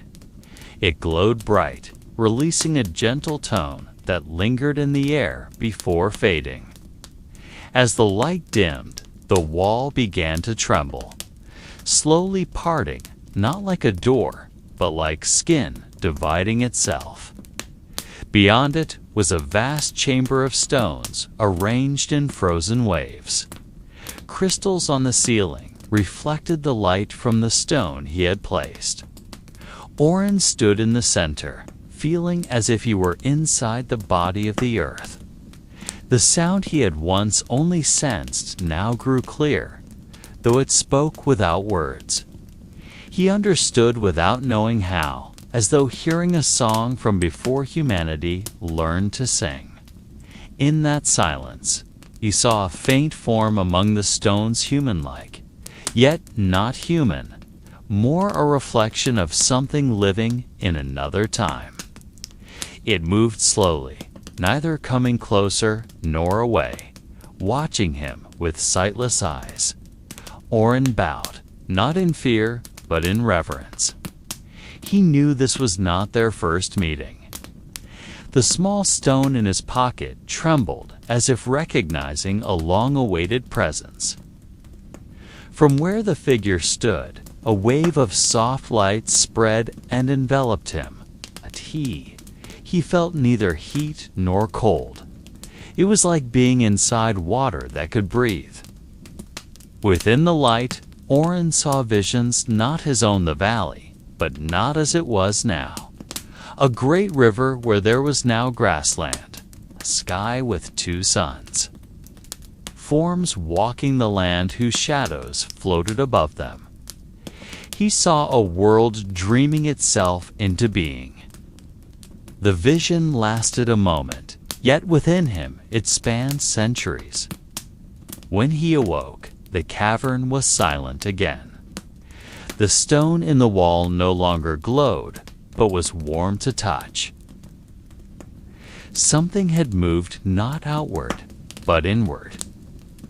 Oren realized his journey had never been about finding the mountain. It was the mountain remembering itself through him. He stood long, then slowly stepped out of the cave. The mist had lifted, and from the summit, the world below lay vast and still. At a time that now exists only as a faint shadow buried within the layers of the earth, humankind had not yet given itself a name. They were simply part of something greater, something that moved with the breath of the wind and the flow of the river. In a silent valley between barren mountains, a small band of wanderers built their dwellings from flat stones taken from the river cliffs. The stones were stacked without a plan, as though their hands were guided by some ancient memory carved deep within their bones. There was no architecture, no design, only instinct and patience. Their nights were wrapped in a cold that hardened the skin like clay, while the hooting of owls became the only music marking the passage of time. They lived in ways we no longer understand. There was no word for future, no concept of history. Each day stood alone, disconnected from the last, as if time itself were not a line but a whirl of fog. Among them was an old woman who sat by the fire every night. She spoke little, yet children would gather near to listen to her murmurs, which sounded like prayers or perhaps the long breaths of someone trying to recall something lost. Sometimes she would rub a small spiral-shaped stone, lift it toward the firelight, and stare into it as though its patterns contained the direction of the world yet to come. No one knew where they had come from.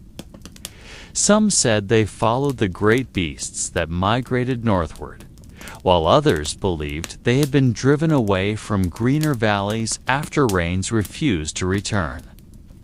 Yet one thing was certain: they lived as though they knew the land was never truly theirs. They planted nothing, took only what they needed, and left small signs upon stone and sand circles and lines that would be found thousands of years later and mistaken for the first symbols of language. Perhaps they were simply the marks of hands trying to speak to something unseen. On the night when the moon was half, the old woman stopped murmuring. The fire dimmed, the wind carried the ashes north, and all were silent. In that stillness, someone thought they saw a shadow across the cliff tall, thin, moving in a way that no human step could explain. None approached. They only watched until dawn. When the first light touched the stone, the shadow vanished, leaving behind long scorched lines upon the rock, like the marks of a hand writing in a language not yet born. They called that place with a sound that resembled breath itself. It meant nothing, only a sound that emerged on its own. Yet each time someone spoke it, the air seemed heavier, as though the name carried something older than fire. From there, this story begins in a nameless valley that held the echoes of the first life that knew how to remember without words. Every morning in the Valley of They began without sound. The sun emerged slowly from behind the cliffs, like a creature shy to reveal itself after a long night. The air carried the scent of whetstone and ashes, while dew clung to the tips of sparse grass. The men were the first to leave their shelters, carrying flat stones used for cutting meat or scraping hides. They walked unhurriedly, as though time chased no one. Under the pale light, their bodies looked like shadows newly released from the ground. No one spoke, for words were not yet habit, and silence was their way of understanding one another. Children followed from a distance, playing with stones and bones smoothed by age. Sometimes they mimicked bird calls, sometimes the movements of animals seen in the forest. Their world had not yet divided between play and life, between imagination and reality. Everything was still one, like a river that had not yet split into smaller streams. Around them, the women prepared the fire, stacking dry branches gathered the day before. White smoke rose slowly, forming a thin curtain that veiled the valley. From afar, it looked like a spirit reluctant to leave the earth. Their food was simple. They hunted small animals with bones, spears, and gathered wild fruits that grew between the rocks. There were no celebrations, no regrets over hunger. Eating was part of the day, like breathing. In the afternoon, they sat around the fire, holding small stones carved with spirals or parallel lines. No one knew their meaning. Some thought they were a way of counting time. Others believed they were nothing more than habit. Yet each stone was crafted carefully, as if it was not meant for human eyes, but for something that watched from the sky. When night fell, the sky over they filled with stars we can no longer see today. Their light was thick and near, piercing the air. The children stared upward, pointing with trembling fingers chilled by the cold. They did not know the stars' names, yet they could tell which ones moved and which stayed still. Sometimes they drew dots on the ground, imitating the pattern above their heads. When an adult saw this, he simply nodded, not stopping them, as though acknowledging that the children's hands were writing something older than language. Among all their habits, one was the strangest. Every seventh night, the entire group stopped working before sunset. They sat in a circle and let the fire die slowly. No voice, no movement. Only eyes open, staring into darkness. In that silence, some claimed to hear a faint sound from beneath the ground, like a deep hum or a heartbeat. Perhaps it was only the echo of an underground river. Perhaps something else. But to them, it was proof that the earth was alive, and they were only guests upon its surface. Then when the next dawn came, life continued as if nothing had happened. Yet on every face lingered the quiet knowing of a secret that could never be spoken, something beyond gesture or gaze. They knew, in a way that defied reason, that the world around them was watching, listening, and remembering. Years later, in the same valley, they began finding objects they could not remember ever making. Flat stones carved with circles too perfect for human hands, and fragments of bone that gleamed like metal in the dusk light. No one knew where these things had come from. Whenever one was found, it was never taken away. Instead, they sat quietly around it. Sometimes someone would place a hand upon it and say that the stone was warm, as if it held the breath of something once alive. At night, some claimed to see faint light from those objects, like small fires that burned nothing, trembling softly in the air. This was how the belief in the light began, not as religion, but as remembrance of something older than themselves. They started to see every glowing thing as part of the world speaking to them. A vibrating stone was the earth's voice. A shining bone was the memory of a vanished creature. Children were taught not to fear the light, but to approach it calmly, as though it were something kind yet distant. No names were given, no rituals performed. Only the quiet knowing that behind all visible things, something still burned, formless, purposeless, eternal. Their nights were filled with silent watching. Men and women sat around the luminous stones, seeing their reflections shimmer across their skin. Every motion made the shadows dance, and those shadows began to resemble shapes, faces, animals, trees in motion. They believed these were not illusions, but ways the world revealed itself to them. Here, the first visual language was born. The simple patterns carved in stone were repeated, evolving into more complex symbols, not letters or numbers, but images meant to be seen by something beyond mankind. One of them, a young woman who always sat closest to the glowing stone, began carving spiral shapes into the earth each night. She did it wordlessly, with movements gentle as if listening to something inaudible. After she died, people continued her practice, drawing the same spiral on every new stone they found.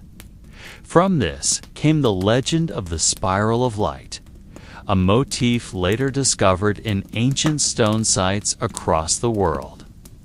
No one knew who began it, yet the same pattern appeared on continents that never met, as if drawn from one shared memory. At times, when thick fog descended from the mountain and cloaked the valley, the glowing objects vanished, swallowed by the earth. Yet each disappearance left a faint trace, like the mark of a current or a hand pressed into soil. People did not search for them, knowing the objects were never truly gone. They had changed form, becoming part of the stone, or perhaps of the humans who walked upon them. In their quiet, nameless lives, the light remained their constant companion. It was never worshipped, never demanded, only acknowledged as something that existed behind sight. Time passed, generations turned. Yet every child born in the valley of They learned the same truth, that the world had eyes unseen. And within every flicker of light, something might be looking back. Then came the time when the light began to move on its own. No longer just shimmering or trembling in the air, but shifting as if it possessed its own will. At night, people saw tiny glimmers drifting among the trees, moving slowly, like creatures finding their way home. Some followed them and said the lights always stopped in the same place, a rocky plain on the eastern side of the valley, where the ground felt warmer and the air carried a scent beyond description, something between metal and rain. There the lights gathered each night, forming circular patterns like those carved in ancient stones, as if the earth were drawing itself using the light born from its body. No one dared touch the lights. They only sat around, watching the tiny particles swirl, rising and falling like living breath. In that long silence, someone whispered that maybe the light was not mere energy, but the memory of things that existed before their world began.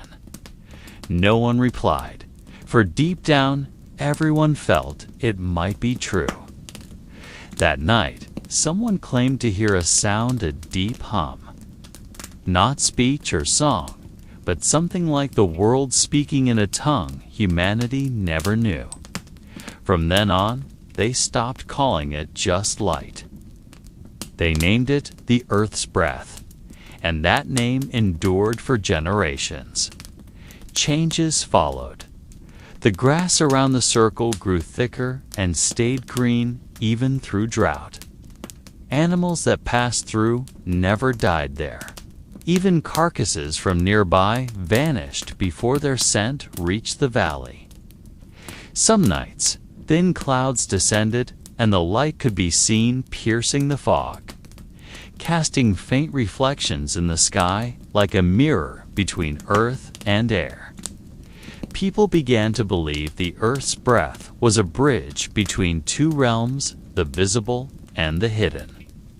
Children were taught to sit quietly near the light, not to pray, but to listen. They learned to still their breathing until it almost stopped, and some claimed they could hear something beneath the soil, a sound not frightening, but ancient, like a song played too softly. They called it the Song of Stone and began to imitate it in low tones that resonated from their chests. That sound became part of their daily life, sung while planting, building, or waiting for night. No one knew its meaning, but everyone agreed the world felt calmer when the song was sung. At the same time, the sky above the valley changed. The stars no longer stayed in place, seeming to shift slightly each night, following the same pattern as the lights below. The elders watched this with reverent unease. They began marking star positions with small stones and lines on the ground. And thus the first system of measuring time was born, not from the sun, but from the nightlight that followed the earth's breath. Through it, they measured not just days, but the rhythm of the world itself, something they called the Great Pulse. Yet there were nights when the light did not appear at all. The valley turned utterly dark, darker than any ordinary night, as though the earth had ceased breathing. People stayed awake on those nights, waiting in silence. Always, before dawn, the light returned, emerging slowly from beneath the soil, like someone waking from a long dream. They never knew if the world was dreaming or awake, and perhaps both were true. Over time, the presence of the earth's breath became part of their everyday lives. They no longer marveled at floating lights or trembling stones. To them, these were greetings from the living world. There was no fear, only a calm reverence, the understanding between two beings who know each other but cannot speak. In that silence, humanity learned for the first time that perhaps the world had never died, had only been waiting to be heard. In the years after the earth's breath became part of their lives, humans began to feel a strange urge to imitate it. Not out of a desire to control, but to understand, as if imitation could bring them closer to the hidden meaning behind the light. On the edge of the valley, they gathered stones once touched by the glow, arranging them in a circle, and lit a fire in the center. The fire was not a substitute, only an attempt to remember. Yet something happened. As the night wind passed over the flames and through the stones, a low hum emerged, resembling the sound from within the earth. Not as strong as before, but enough to raise the hair on their necks. People stared at the fire in silence, then began to hum softly, mimicking the tone they once heard near the earth's breath. That night, for the first time, they created their own song. Over time, they shaped certain stones to channel the vibrations of sound. Hollow ones gave deep tones, flat ones echoed high notes. They called them keepers of sound, believing that when someone spoke or sang near them, the echoes did not vanish, but stayed within the stone. Children learned to speak beside them. Elders left messages to their descendants, hoping that someday, when the world changed, those echoes would still be heard. They did not know they were creating the earliest form of writing, not meant to be read by eyes, but heard by the heart. Some elders then began carving small circles on the stone surfaces, imitating the patterns they saw from the lights. They did not know whether those patterns had meaning. Yet whenever they rearranged them, the same form always appeared a spiral leading inward, then outward again, like breathing. From this came the first idea of time without beginning or end, forever revolving. They called it the returning path, the belief that all things that depart will someday return, though changed in form. One night, an old woman walked to the field of light, carrying a wooden stick. She drew the same pattern on the ground and lit a small fire at its center. As the flame grew, the ground's light trembled, and some claimed they saw faint human shapes behind the glow. It was unclear whether that was real or only a trick of weary eyes, but from that night onward, they believed the earth's breath was listening. Whenever they lit the fire within that pattern, they spoke to the world, and the world replied in ways felt, not heard. That form of worship without prayer spread through the valley. There were no leaders, no altars, only patterns of stone and small flames kept alive. Each time the light appeared from the ground, they sat around it, letting the sounds of fire and wind merge into one long song no one ever memorized. In that shared silence, they found peace, not born of hope or fear, but from knowing that life was merely part of the world's long inhale and exhale. Yet among them, a small group began to question whether the light truly belonged to the earth. They noticed how some stones lost their vibration after being touched, as though something was taken from them. They called this the hunger of light, a state when the world reclaims what it once gave. No one knew if it was a warning or a natural rhythm. They did not oppose the old belief, but began new records on stone of time, seasons, and directions. They believed that if the earth's breath was alive, it must have a rhythm that could be measured. This search birthed the earliest form of observation, the first science born not of ambition, but of quiet wonder. They traced the shifting shadows each hour, marking when the light was strongest and when it disappeared.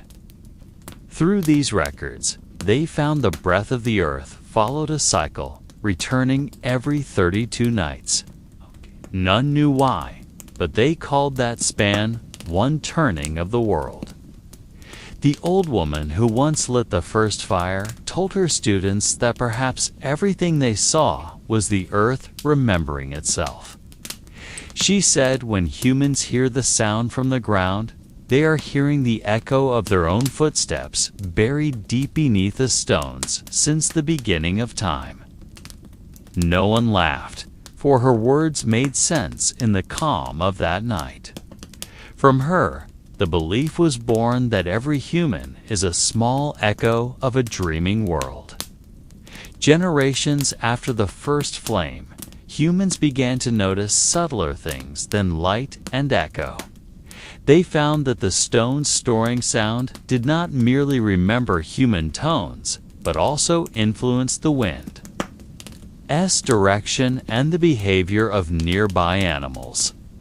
When someone sang a certain tone within the circle of stones, birds in the air shifted course, and animals in the plains ran in unison, as if following an unseen command. The phenomenon repeated often enough to dismiss coincidence. Children born in that era grew up believing the world could listen, and that there existed a language not spoken by mouth but carried through the air and earth. They began to experiment striking stones, blowing into bones, tapping wood until patterns of sound emerged, forming a memory system like early music, yet without steady rhythm. Some were known as keepers of echoes, people sensitive to even the faintest change in sound. They spoke little, often sitting by the forest's edge or upon large stones, listening. To them, the world had a bass tone constantly turning, and every new sound was a small disruption that could either add harmony or bring chaos. When great storms came, the keepers gathered in valleys to listen to how the earth's voice changed. From their observation, storms were not mere wind or water, but responses from the world to imbalance. They recorded when the earth's sound grew heavy or light, and realized that whenever humans lit too many fires at night, the ground's echo grew weary. They concluded that fire was humanity's breath, one that could weaken the world if overused. From that belief came an unwritten rule: no fire should burn more than one night in the same place. Every group had to move, leaving the stone circles so the earth could rest. The old rings became scattered black marks upon the plain stems, hundreds, thousands silent maps of humanity's first journey. At dawn, only ashes and stones remained, yet the echoes from the previous night lingered in the air. They believed that if one sat still within a ring, they could still hear traces of the ancient songs of the past, sounds with no words, only feeling. In that era, some groups parted ways, traveling to seek where the earth's breath was strongest. Others followed great southern rivers winding through the valleys. Wherever they stayed, they left soundstones behind, planting memories so the world would remember they had lived. Over time, these stones became markers, and people learned to navigate not by the stars, but by listening to the faint hum left in the air. When wind blew from the east, certain stones would tremble softly, signaling paths toward places that still remembered them. One tale speaks of a boy born without a voice. Standing within a stone ring, he could point to the direction where the first light came, and though he never uttered a sound, his presence vibrated through the ground.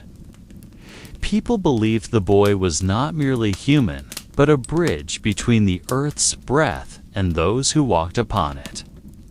They called him Tanu, meaning the speaking stone. Tanu never aged in the stories. He remained young, always wandering alone, as if untouched by time. Some say he still walks even now, seeking the final stone that can hold the world's last echo before all falls silent. In some places, when travelers discovered a ring of stones still intact, they lit a small fire at its center and waited. Sometimes nothing happened, only ordinary wind. Yet there were moments when a soft sigh emerged from beneath the earth. They believed it was Tanu's breath passing by, a sign that the world still remembered humankind. In that stillness, one might weep without knowing why, for the sound seemed to touch a lost part of the self, something older than names, deeper than memory. By the end of that age, the keepers of echoes began teaching how to read the world without sight. They closed their eyes and listened to the direction of the wind, distinguished the tones of rustling leaves until they could tell when seasons would turn. The world became a vast open space readable through vibration. There was no writing, no prayer, only hearing as sharp as instinct. No one knows when that language vanished, whether it can still be heard by those patient enough to stay silent. In the age that followed the fading of the echo keepers, the earth grew quieter. The wind still blew, rivers still ran, but the tones that once felt alive now seemed swallowed by something heavy and strange. In the valleys once filled with soundstones, people began hearing a new kind of noise, not of nature, but of metal. At first, It was only the soft clang of two hard rocks struck together to spark fire. But over time, humans discovered purer metals that could be shaped into tools. From them came a different tone, sharp and cold, like an echo from a world without breath. The first metallic sound was heard in the valley where Tanu once walked, and from that day, the earth began to remember humanity differently. They named the metal Frozen Flame, for though it was not hot, it could hold light. Those who found it first claimed it came not from the earth, but from remnants of fallen stars. When the metal was struck, its vibration felt deeper than any sound known before. Birds flew away, animals hid, and the ground trembled as if holding its breath. Yet humans were enchanted. They lit fires to melt it, forged it into tools that could cut, cleave, and carve. With every strike, they heard a new kind of power won that no longer relied on harmony with nature, but on the command of their own hands. To the elders who still remembered the songs of stone, the sound of metal was a long, unending cry. They said the earth was quietly screaming each time humans struck it. Yet no one listened, for the world was changing, and louder sounds now seemed more alive than whispers. Villages began to settle longer in one place. Fires no longer moved nightly. The stone circles were abandoned, and the old laws of balance were forgotten. There were no more echo keepers, only blacksmiths hammering in the night, their clanging spreading across the hills. Over time, the sound of metal became part of daily life. Children played with small, shining fragments, believing them to be magical. They did not know that each metallic ring fractured the world's bass tone, piece by piece. The ground grew heavier, water lost its reflection, and the wind's song turned flat. Ancient carvings tell that the earth began to lose its ability to sing. There were no more echoes to answer the shouts in the valleys. Human voices now bounced only within themselves, never reaching the soil. Yet in some remote places, the old stones still held breaths of the past. On moonless nights, travelers swore they heard two voices, a soft one from stone and a sharp one from metal. They did not clash nor harmonize, merely coexisted as though the world were trying to balance two souls. From this came a new myth, that within every metal lies a faint echo of the first light, and within every stone a trace of fallen stars. Humanity now lived between these two breaths, not wholly of earth, nor entirely of heaven. After 100 seasons passed since the Frozen Flame's discovery, the world seemed quietly changed. Birds flew higher, avoiding something unseen below. Rivers ran deeper, and the air lost its subtle resonance. No one knew whether the earth had truly gone silent or merely hidden from mankind. In some regions, the soil grew cold even beneath sunlight, and footsteps echoed without direction. A wanderer once said that the world now waits for someone who can make it breathe against someone who can hear without metal, without fire, without name. On certain nights, when mists draped the wide valleys, faint tremors could still be felt beneath the ground like an old note trying to rise amid the noise of a new age. The vibration was not truly heard, only sensed by those patient enough to sit in stillness. They said that if the world truly wished to forget humankind, that echo would not exist, meaning that beneath all metallic clamor, the earth still keeps its final breath. waiting for the moment when humanity's voice will again become part of the grand song it once shared with creation. As the world adjusted to the sound of metal, humanity slowly turned from wanderers into settlers. They built homes from massive stones, stacked with precision never seen before. No longer did they seek mere shelter from rain or beasts. Now they raised walls to mark territory, to define the border between inside and outside, between possession and absence. Beneath the red glow of fire that danced at night, humankind began to recognize itself through the shadows cast upon those stone walls. They began to record, not with sound, but with carvings. Each mark upon stone was an attempt to remember something, though they themselves did not know what they were remembering. The first mark was a spiral, repeating endlessly, perhaps imitating the river's flow. Then came wavy lines, echoes of wind that once swept the plains. Dots followed dense and patterned like rain from forgotten seasons.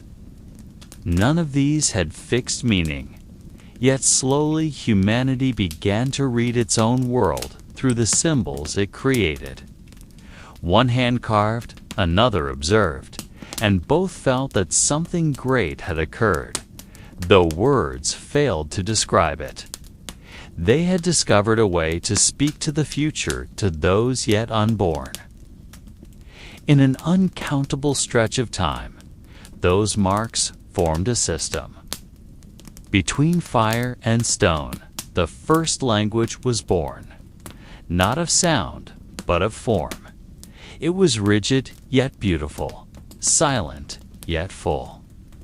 It needed no listener, only a watcher who could hold their breath before mystery. One line might mean river, yet also journey.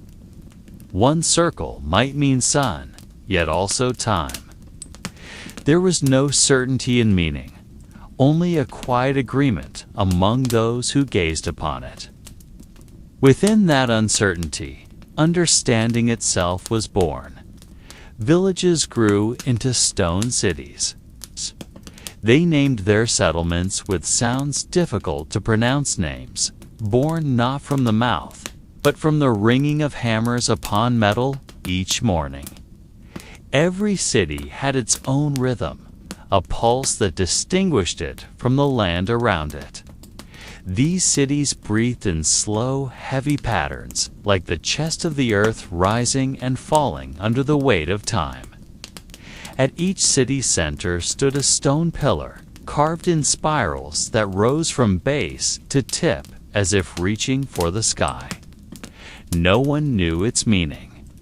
Yet all who looked upon it felt the same thing, that the world was trying to remember something nearly lost. Over time, people began writing not only on stone, but on metal. They engraved their messages upon shining surfaces, believing the words would never fade. Yet metal was not like stone. It did not absorb meaning. It only reflected. The sentences carved upon it seemed to have no home, bouncing from one gaze to another without ever settling within the soul. The metal scribes never realized that every reflection was a subtle erasure, that the world was gently deleting a part of itself each time humanity wrote upon a mirror. Then came the keepers of symbols, those who neither hunted nor wove, but sat in cold chambers reading marks centuries old. They believed that every inscription was an echo of a sound once spoken. They tried to restore lost meanings, to guess what the ancients intended. Some claimed the symbols formed a map to something buried deep underground. Others insisted they were prayers written to keep the world from ceasing its spin. No one knew which was true, and perhaps none were.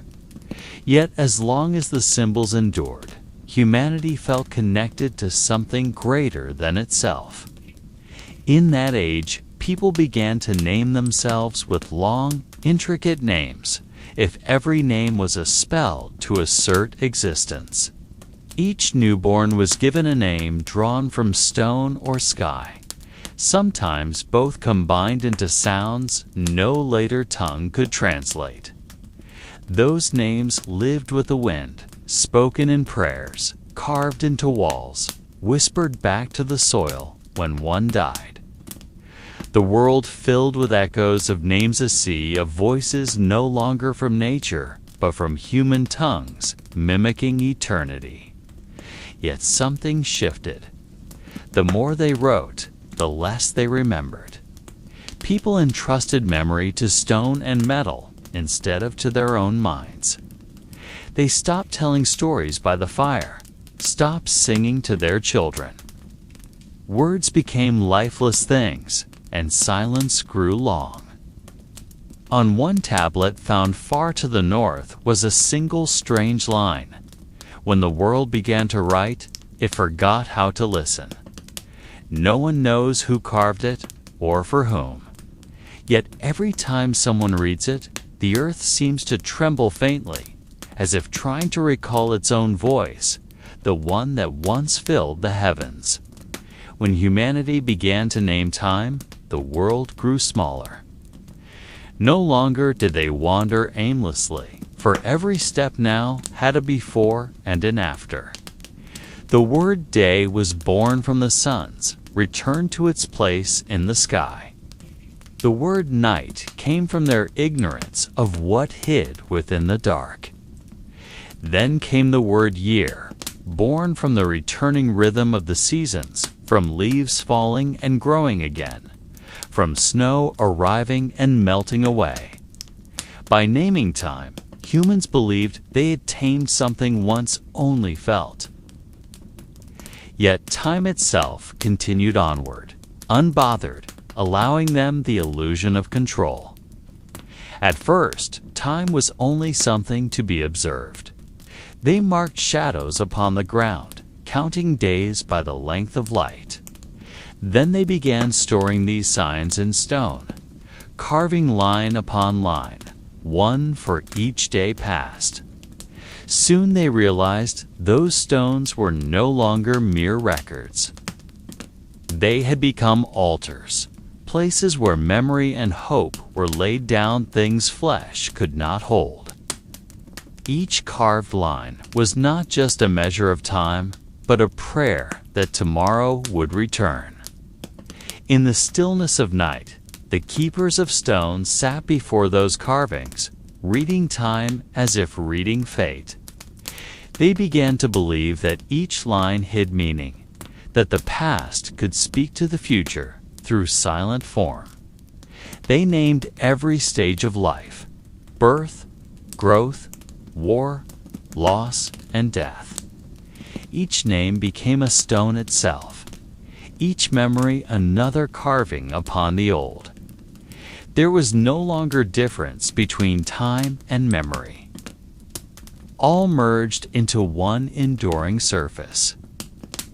Among the stones was one older than all others, larger than any human body. Its carvings were so deep that sunlight could dwell within them for hours before vanishing. No one knew who made it. Whenever someone tried to count its markings, the number changed. Some said it measured the age of the world. Others claimed it was only a trick of nature. Yet all who stood before it felt the same thing, that they were looking upon time itself, frozen, yet alive. Time then seeped into language. The word yesterday became the first doorway into the past. The word later became a promise uncertain to be kept. The word now became a place where humans could pretend to understand everything. Through those words, they began writing not only of events, but of loss. They learned that every story had a beginning and an end, and between them, lay a hollow space that only memory could fill. Thus was born the first tale of origin, a story begun not because something happened, but because humans feared forgetting. Yet with time, things changed. What was once an ally became a reminder that all things fade. Humans began crafting tools to defy clocks of stone, then metal, then shadows moving upon walls. They started counting not only days, but seconds. Time, once a river, became a blade. It cut life into smaller pieces, work from rest, love from loss, sleep from dream. The unity once felt was gone. The world that had once breathed together now ticked like a machine. Some resisted. They returned to forests, rejecting clocks and countings. They said time was unreal, that only breath existed. They lived by the turning of seasons, speaking to the sky as to an old friend. Yet they vanished slowly, absorbed by a world that now wrote time in ink that could not be erased. Only their stories remain tales of those who refused the straight path, who chose to wander within the endless circle of time. There was a story whispered among the stone keepers. On certain nights, when the moon hung directly above the oldest stone, the carved lines upon it would move faintly, like breathing. Those who saw it said that time had never truly moved, only turned, repeating without end. They believed every life was an echo of another, that the future was never new, only the shadow of what had happened elsewhere in another age. No one knew if it was true. Yet after that night, humanity stopped asking what time was. They simply listened when the world turned quietly, signaling that all things, in the end, returned to the same point. After time was named, the world became too quiet. Between the recorded seconds lay an unbridgeable distance of space, filled with nothing but the echo of human footsteps. They began to hear silence between sounds, pauses between breaths, and slowly realized that what they called life was merely a brief span between two vast silences. No one knew when the silence began to grow, perhaps when the first person counted a day, or when they realized every sound would eventually stop. From that moment, they feared quiet. They lit fires not just for warmth, but to delay its arrival. Fire became the center of everything. Around it, they gathered, spoke, sang, argued, and slept. Yet when the fire died and night reclaimed its voice, they were once again surrounded by stillness too wide to understand. Within that quiet, some began to hear something. Some called it a whisper. Others said it was the echo of the earth or unfinished voices of the past. Whatever it was, they agreed silence was never truly empty. It contained something too soft for the ear to catch. Children often felt it first. When all the camp slept and only stars kept watch, they would look up and feel the stars speaking to one another in a language without sound. Every flicker seemed like a letter from an ancient script. Only a heart unbound by time could read.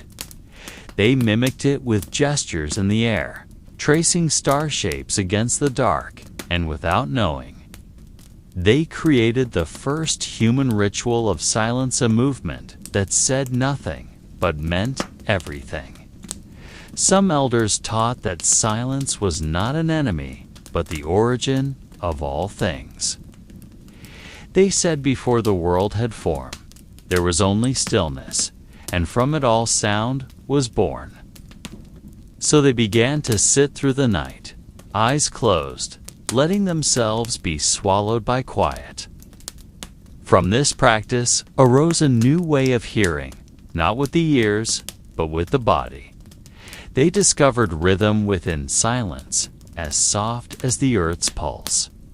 Stillness was not emptiness. It was the space where all things returned to their first shape. Yet not all could endure it. Some lost their minds listening too long. They said that within deep silence, something looked back, something shapeless, without will, yet aware of every thought and breath. Those people drew symbols in the dirt, small circles with intersecting lines at their center. They believed the symbols could calm that unseen gaze. From this came the first prayer without words, made only of form and motion. Over time, rituals of silence became social customs. Each night before sleep, they sat together without speaking, listening only to the faint crackle of fire and the rhythm of shared breathing. In that quiet, they felt something indescribably unity that required no words. They came to believe the world was not built solely of light and matter, but also of the empty spaces between. That space was where consciousness lived, and it was consciousness that gave shape to all things. Later, when humans began to write, the word silence was among the first etched into stone. Yet strangely, it was never carved the same way twice. Some drew it straight, some circular, some as a single point upon the rock, as if silence refused to be contained in one form.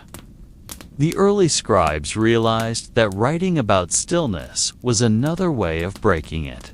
So they stopped writing and began to carve the air with gestures, leaving meaning to exist only between breaths. In later ages, silence became rare. The world filled with steps, tools, and sound. Yet deep underground, in a cave visited by few, silence remained, waiting. Its walls were covered in handprints of the past, all pointing to a single spot at the center. No one knew what they pointed toward, perhaps only shadow, perhaps something no longer visible to eyes accustomed to light. When one stood there and closed their eyes, they could hear something, not an echo or a breeze, but the earth's own memory whispering from its depths. Those who heard it were never the same. They emerged walking slowly, as if carrying something unexplainable.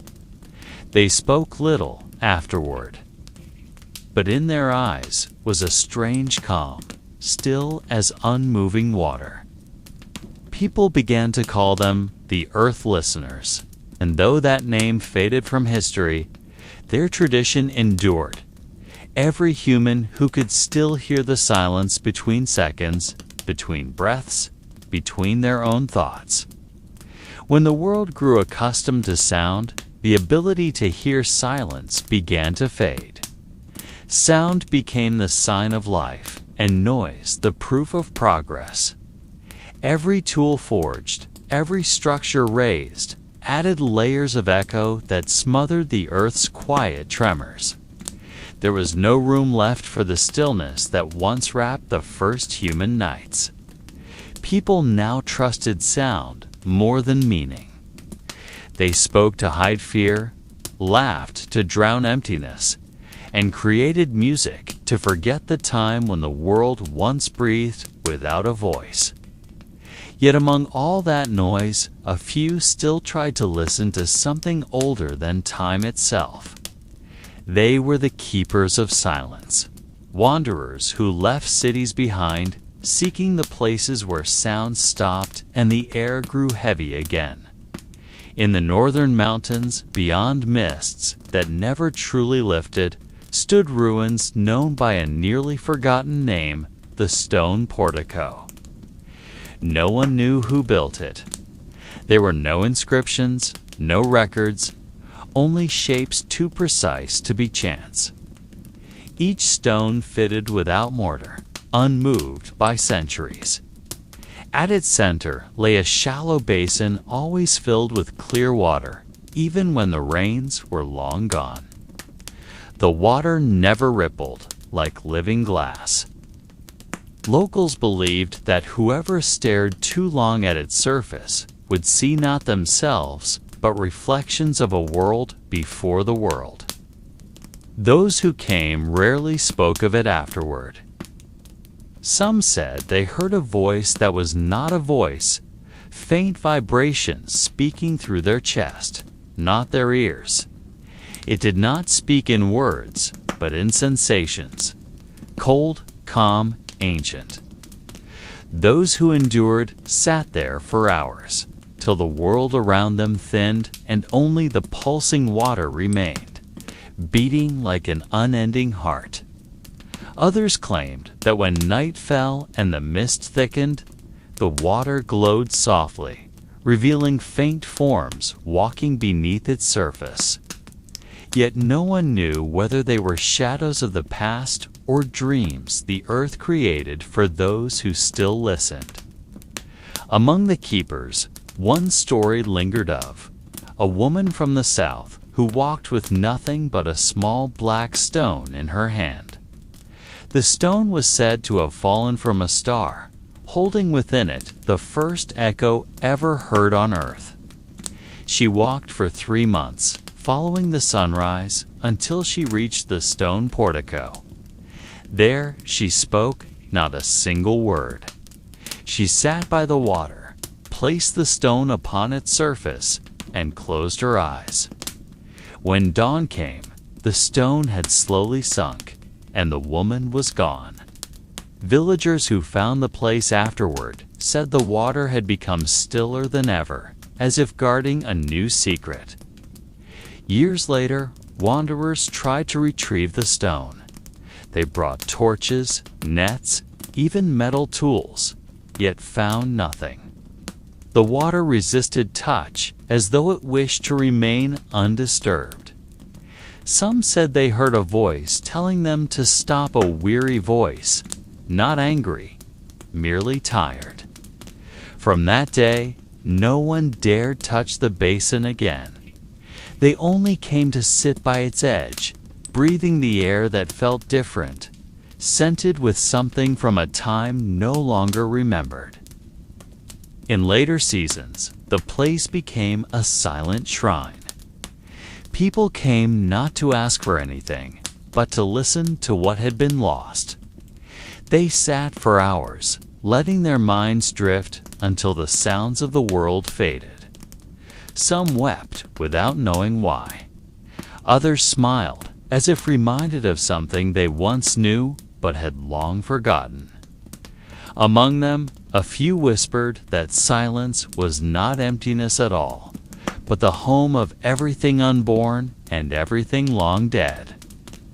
Even now, when one stands within the stone portico and gazes upon the basin, the world seems to slow.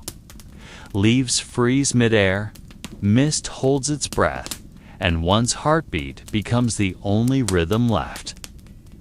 In that moment, for those calm enough to listen, a faint tremor rises like the earth exhaling. It says nothing, yet reminds that the world began in stillness. One day will return there. No threat, no promise, only a quiet certainty, like an old hand resting on a child's shoulder. And when a person finally walks away, their footsteps sound different.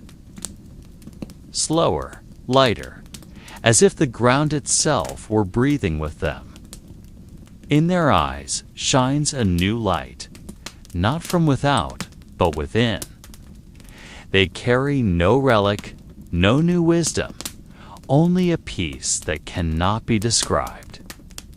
Perhaps that is the final message from the world before the world, that silence is not the end.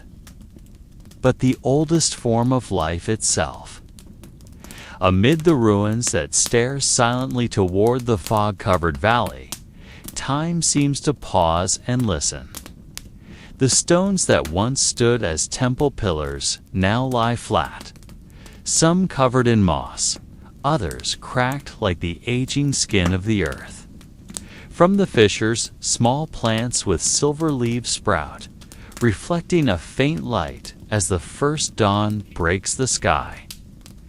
No one knows whether these plants have always been there, or if they appeared after thousands of years of stillness. A wanderer passing through might see them only as signs of life persisting, but to those who understand the whispers of the soil, the leaves seem to remember something older than the name of the first human. The air here carries a strange taste, like the residue of metal and rain that has yet to fall. In every gust of wind, there is a faint echo, not of footsteps or voices, but of an unseen rhythm that once governed the breath of the earth. Elders from a distant village once said that this place was the heart of the world before the current sun, and that whatever sleeps beneath its ground still listens to the steps of anyone who dares to approach. They called it the chamber within stone, a place where sound never escapes and time does not enter. When the sun reaches its peak, the shadows of the fallen pillars form lines that almost resemble writing, as if letters of an unknown language were arranged not by hands, but by a coincidence too perfect to be random. Ancient scholars once tried to copy their shapes, hoping to find meaning in that order, yet all their records vanished without a trace. Some believed the inscriptions were directions to something buried below, while others dismissed them as the deceit of light and time upon human perception. When night falls, the sky above the ruins is unlike any other sky. The stars appear closer, brighter, and some drift slowly like living beings circling around an unseen center. On certain nights, especially when the moon does not rise, faint flashes emerge from beneath the ground like trapped sparks of electricity. The light produces no heat, blinds no eyes, and disappears before anyone can discern its source. Yet in each flash, there is the sense that something below still breathes gently, waiting patiently for its awakening. The following morning always brings a deeper silence, as though the earth has swallowed the whispers of the night. Animals avoid the area, even birds refuse to fly over it. Sometimes only the wind passes through, carrying a faint scent of ash and scorched metal, though no fire is visible. Some travelers claim to hear tiny footsteps beneath the ground, footsteps that halt whenever they hold their breath. None can say whether it is imagination, an echo from the past, or something that still moves beneath the skin of the world. From afar, the ruins resemble the skull of a giant, half buried. Yet those brave enough to walk among the stones find something stranger still, a perfect circular formation, like the imprint of a colossal wheel, though not made by tools or hands. Its line is too smooth, too deliberate, as if the earth itself once turned under the command of something now lost. At the center of the circle rests a large black stone, glossy like glass, yet cold as ice that never melts.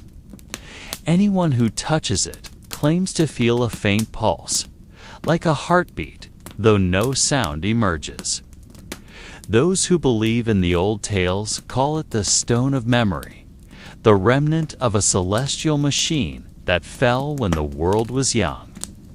They say within it are stored all the voices ever spoken beneath the first sky, preserved as vibrations beyond human hearing. Others dismiss it as a mere stone, peculiar but natural. Yet those who sleep near it often report the same dream, a dream of a purple sky and water flowing upward, a city without shadows, and a gentle voice that speaks without words.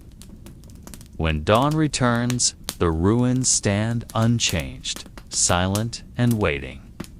The stones remain where they are, as if nothing has happened, but the air feels slightly heavier, as though holding something unfinished.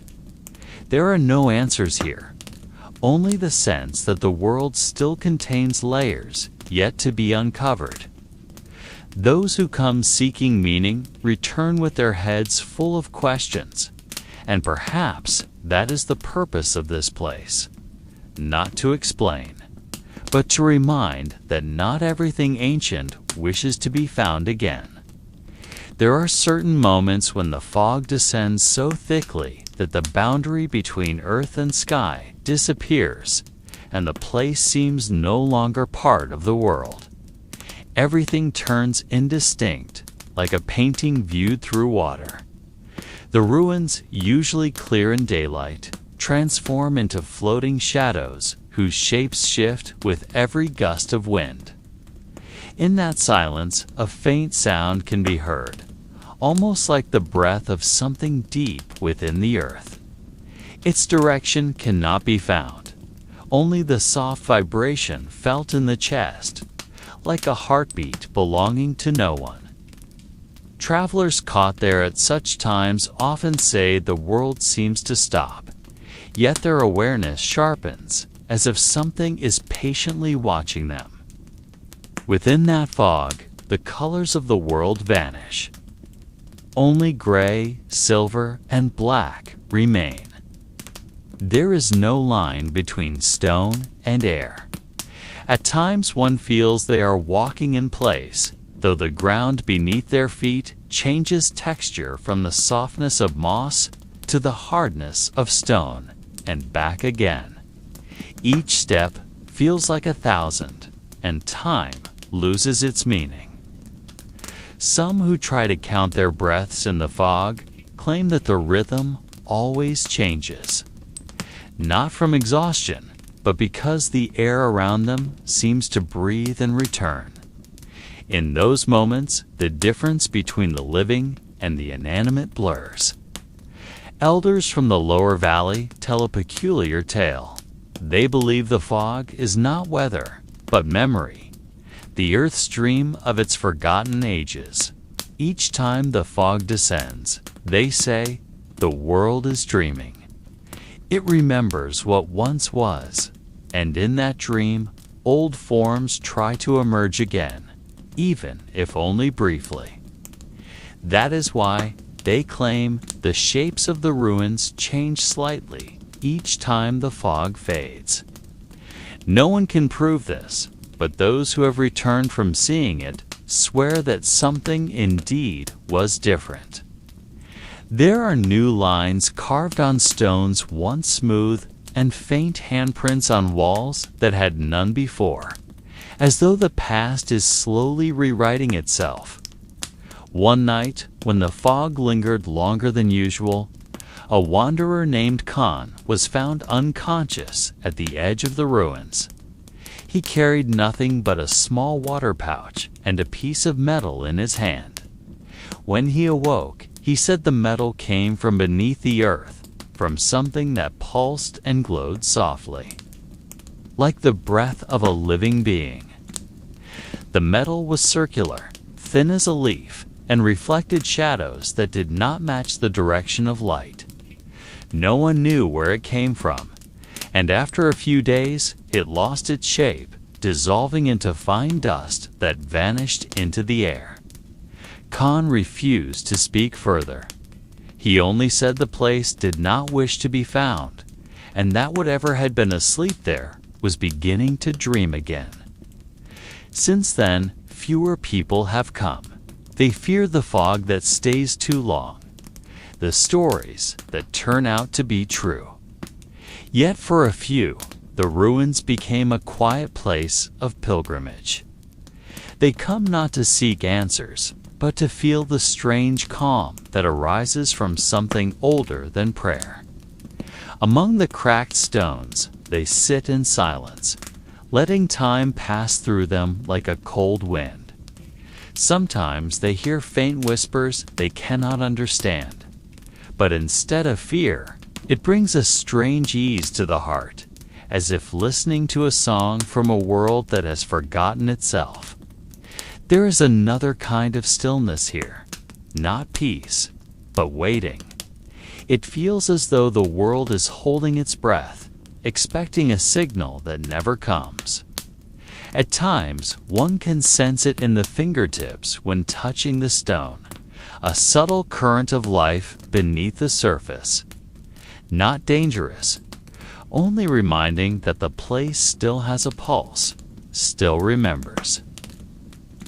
On nights when the stars dip lower, the black stone at the center of the circle reflects a faint light, as if calling to something above. Whether it is a star or a memory that once was light, no one can tell. Now the ruins exist as a silent point on a map no longer drawn. People stopped marking it, believing the world more at peace without ancient names that stir old fears. Yet among those who still remember, the place is known by many names: the chamber within stone, the valley of memory, the mouth of the sleeping world. None know which is true, or if they are all merely different ways to speak of the same thing, something that once lived and then chose silence forever. Perhaps someday, when humanity has forgotten itself, someone will find it again. They will stand upon the same stones, feel the same pulse, and wonder, as people do now. For some places, no matter how long they sleep, always wait for someone to listen once more. After the event in that valley, the air in the surrounding region began to change in ways that defied explanation. Birds that usually crossed the valley at dawn now avoided it completely, choosing longer routes through the sky. At night, the chirping of crickets vanished, leaving behind a silence too perfect to be natural. People from the nearby village spoke softly when discussing the lake, as if the air itself could listen and carry their words to places they should not go. No one dared to approach it after sunset, not even the oldest shepherds. Occasionally, a curious child would throw a stone toward the mist from afar and swear they saw sparks of light rise from behind the fog. Not everyone felt fear. Some researchers came years later, bringing instruments, notebooks, and the confidence that everything could be explained by time and science. They set up tents at the edge of the valley, lighting bright lamps that pierced through the mist like artificial eyes trying to see something older than sight itself. On the first night, they recorded a temperature that did not change despite strong winds. On the second, their equipment picked up a rhythmic hum that came from no living creature, like the heartbeat of stone buried deep underground. On the third night, one of them disappeared, leaving behind only a single line scribbled on the edge of a notebook. The light moves when I stop watching. The project was abandoned without explanation. The remaining equipment was left behind, fossilized among moss and fog. Villagers passing through sometimes saw the metal poles still standing, half swallowed by the ground, like the ruins of a new altar to something long forgotten by humankind. Few dared to speak of it, yet a rumor persisted that the lake had begun to change. Its surface no longer merely reflected the sky, but revealed the outline of what looked like a city beneath. Towers, bridges, and spiral roads appeared faintly each time the northern wind lifted the mist. Those who saw it claimed the city seemed alive, though motionless, as if waiting for time to bring it back to the surface. Some dismissed it as a trick of moonlight, but others swore they saw the gleam of windows and the shadow of a figure standing on a balcony, watching a world that no longer recognized it. Within that silence, one could feel that the valley and the lake did not only hold the past, but also something yet to come, something searching for a way out of the fractured layers of time. Then came a night when the sky had no stars. The mist vanished completely, revealing the entire lake in clear view. The villagers still awake saw light rise from beneath the water, not like fire or electricity, but something that seemed alive and breathing. Slowly, the light formed lines, then circles, then geometric patterns, shifting like the dance of invisible beings. The ground trembled softly, not with threat, but with the whisper of the earth asking to be heard. By morning, the lake was calm again, yet something had changed. Its surface had grown darker, reflecting the sky in a hue older than the night itself. No one knew what had truly happened. Only rumor remained, like a lingering breath trembling between the fog. The days after the starless night passed with a strange slowness. The sun rose and set as usual, but its light no longer felt the same. Morning turned paler, and everything seemed to have a faint double shadow. Villagers began to feel that time no longer flowed properly. Some claimed that morning came twice in a day, while others swore they saw the moon appear alongside the sun, as if the sky had forgotten its own sequence. Domesticated animals grew restless. Cows refused to eat. Dogs barked toward the fog-shrouded lake, and owls appeared in daylight, flying low over fields that had fallen silent. Everything functioned as it should, yet out of rhythm, as though the world was trying to recall an old song it could no longer remember correctly. Some villagers began leaving quietly. They walked without direction, simply moving away from the valley.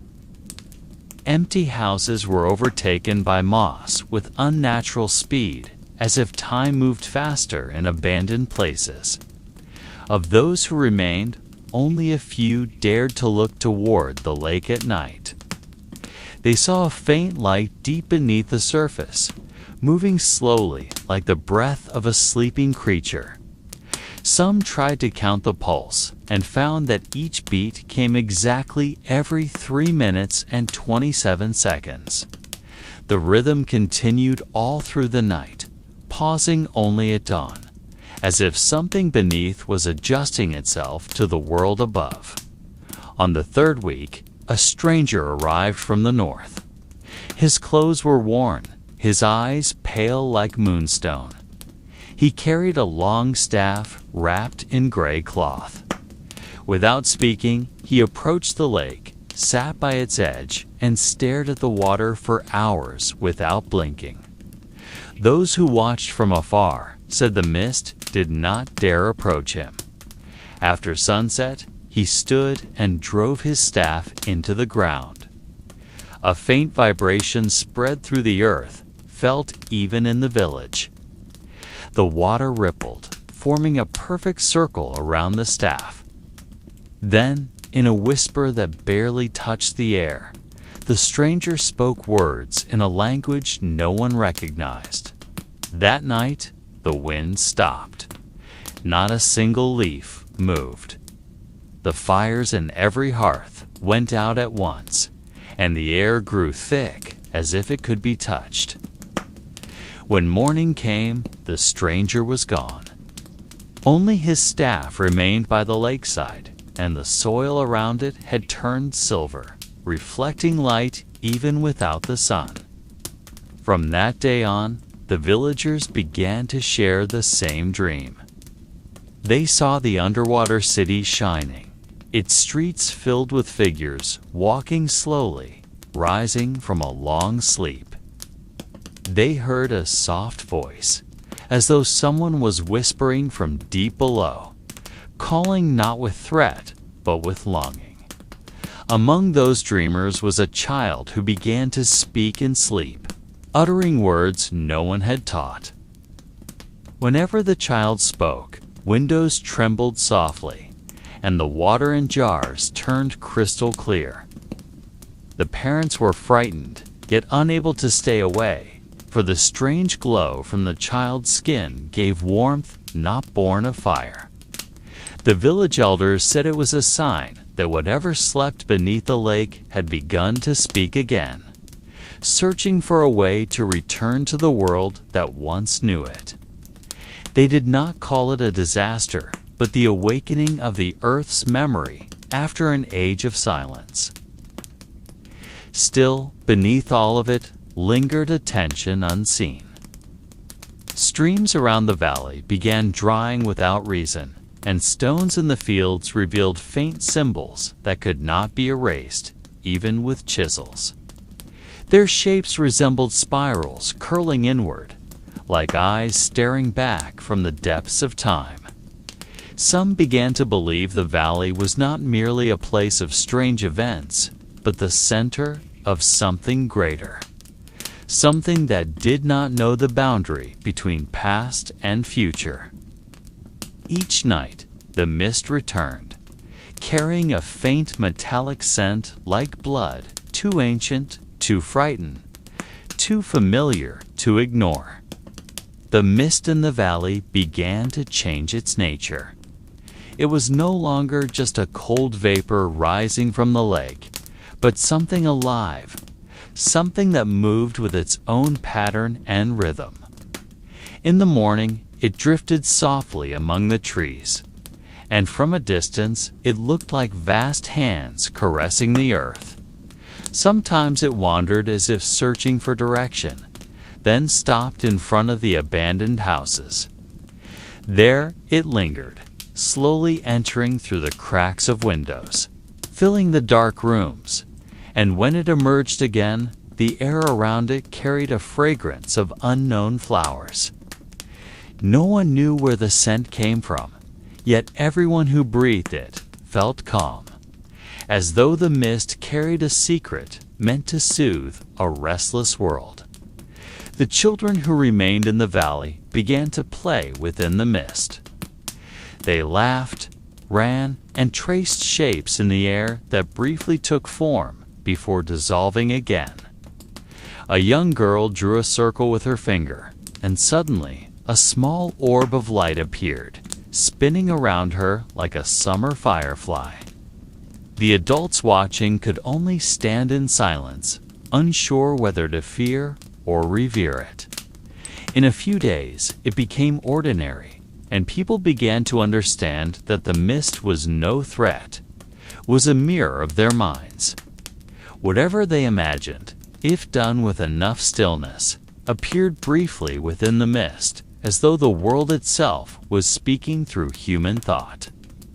But not everything that appeared came from peaceful minds. On the fourth night, one man dreamt of a massive shape turning beneath the earth, and when he awoke, that very shape loomed in the center of the valley. It had no clear form, only a dark mass with shifting edges, pulsing like breath within shadow. Everyone came out to see it, but none dared to approach. The mist around the creature spun violently, as if trying to contain it. Then, in a slow and almost tender motion, the shadow unraveled, scattering into glowing dust, carried by the wind toward the mountain. The man collapsed, and when he awoke, his eyes shone silver like water under moonlight. After that night, the villagers realized the mist was a bridge. It was no longer just air heavy with moisture, but a space where dreams, memories, and reality brushed against one another. The elders gave it a new name, the breath of the earth, for each time it came, the ground made a soft, sighing sound. Animals grew calm in its presence. Even insects ceased to fly, resting quietly on the grass as if listening to something beyond human hearing. On certain nights, the mist grew so dense that lanterns failed to shine through, and within that thickness, people heard footsteps but not human ones, more like echoes rising from within themselves. At a dawn quieter than any before, the old woman who once stood by the lake walked slowly to the center of the valley. She closed her eyes, letting the mist touch her face and hands. Her breath came long and steady, and the mist seemed to move with its rhythm. Those watching from afar said a faint light emerged from her palms, wrapping around her body like living threads. There was no fear, only silence so deep that time itself seemed to stop. In that stillness, she spoke softly, saying the earth was learning to speak again, but in a language without words. After that day, the mist never truly left the valley. It stayed, drifting gently among the fields, rivers, and trees, guarding an unseen balance. Sometimes laughter could be heard faintly within it. Sometimes a low humming like a song from before humanity knew melody. The world felt older, yet younger at the same time, as if all ages had folded into one long breath that connected every living thing. No one dared to call the valley dangerous anymore. Now they called it the place where the earth remembers itself. As the mist settled and became part of daily life, something subtler began to unfold. People started dreaming in similar ways, as if their dreams were connected by invisible threads spanning the valley. A man living in the western end dreamt of walking on a stone bridge over the lake, while a woman from the east dreamt of waiting for someone at the other end of that same bridge.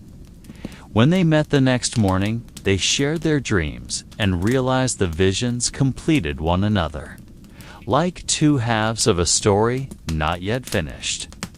From that day on, many in the valley began recording their dreams, reading them aloud together under the soft light of the mist. Slowly, they came to understand that the mist was not merely the breath of the earth, but a shared memory linking human minds like roots beneath the soil. The days grew quieter, not because there was no sound, but because every sound now carried meaning. The babbling of the river seemed like a long sentence spoken gently. The wind passing through the leaves carried different tones depending on who listened. Sometimes it sounded like laughter, other times like a sad song from a forgotten age. Those attuned enough began to sense that the mist now responded to their emotions. When someone was sorrowful, the mist thickened around them, cooling their heart with a tender calm. When someone was joyful, it thinned and shimmered, as though it smiled in return. The boundary between the inner and outer world dissolved, and everything began to merge into a single, continuous experience where thought, air, and time turned together in a warming silence. One quiet morning, a small child said she could hear the mist speaking. Its voice was not like a human's, but more like a vibration that touched the heart without passing through the ear. She said the mist told stories of a world before words, when stone and water spoke without sound, and the sky was young and had yet to know rain. The adults stared at her in awe, then sat by the river and tried to listen. In the long silence, some began to weep without knowing why. For within the whisper of the mist, they heard something ancient, something that felt like a home long lost. Day by day, the people of the valley grew gentler toward one another. There were no more quarrels, no more jealousies that once spread like weeds. They shared their harvests freely, and when someone felt weak, others brought food without being asked. The mist seemed to guide them toward a quieter, more conscious form of humanity, one that moved in harmony with the rhythm of the world. The elders called this phenomenon the ancient memory, for it seemed to awaken something humans once possessed at the dawn of their being, a sense of decline, the imputing sense of connection. Yet beneath that peace, an inexplicable feeling began to surface. On certain nights, when the mist grew thickest, some saw their own shadows walking on the other side of the valley, as if they had twins in a world slightly shifted from this one. These figures were not frightening. They stood still, watching their human selves with eyes full of understanding. Sometimes they smiled, then faded slowly as the mist withdrew.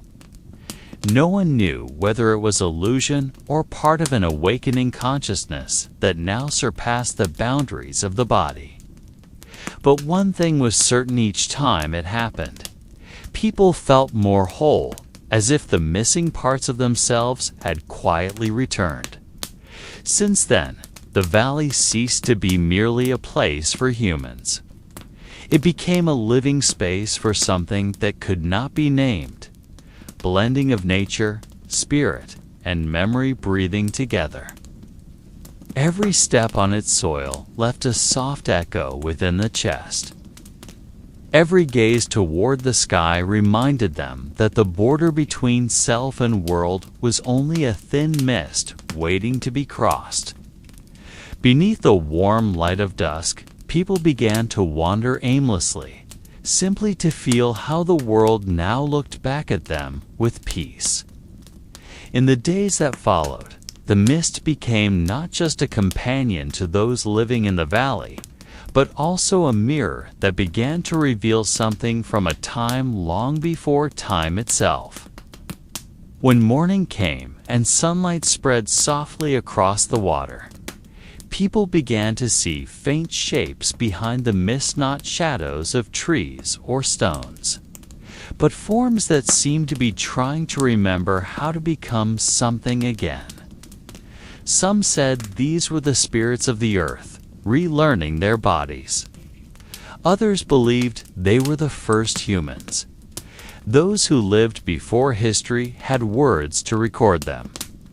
They never appeared clearly, only soft outlines shifting like dew on glass. Yet each time someone gazed long enough, it felt as if they were witnessing the earth's own memory awakening. The elders then taught the children how to listen to the mist, not with their ears, but with their breath. They said every inhalation carried a fragment of the stone story, and every exhalation returned part of oneself to the soil. Gradually, the children learned that living was not merely about walking and eating, but also about remembering, for everything they did left an echo that would someday speak back to them. In deepening silence, the valley became like a living library, where every tree was a page and every river a long sentence without end. The nights in the valley turned sacred. People gathered around small fires, not to warm their bodies, but to listen to the light. Among the sparks, sometimes there came a faint whisper, as if someone were speaking from behind time itself. None could tell whether the voice came from the mist, the earth, or their own hearts. Yet all felt the same truth, that the world was learning a new way to speak, one that could only be understood by those quiet enough to listen. Then one night, when the moon hung perfectly round, the mist gathered above the lake, forming a slow-spinning vortex that rippled across the surface. From that vortex emerged the shape of a face vast, gentle, and luminous, as though sculpted from dripping light. It had no eyes or mouth, only a calm expression that mirrored the whole valley across its surface. Everyone knelt, not out of fear, but from a natural reverence. They knew they were not looking at a god, but at something older than all names. The face did not speak, yet each person heard something different within their mind. Some heard words about the origins of humankind, others tales of the first stone that dreamed, and some heard only a silence so deep it brought tears without reason. After some time, the face slowly faded, the mist dispersed, and the valley returned to a quiet that could not be described. No one tried to interpret the event, for they knew its meaning was not to be solved, but to be felt, like air filling the lungs. The next day, the valley seemed changed. Trees that once stood upright now bent slightly, as though bowing. The river that once rushed swiftly now flowed slower, as if in contemplation. Even the sky seemed deeper, hiding something behind its thin veil.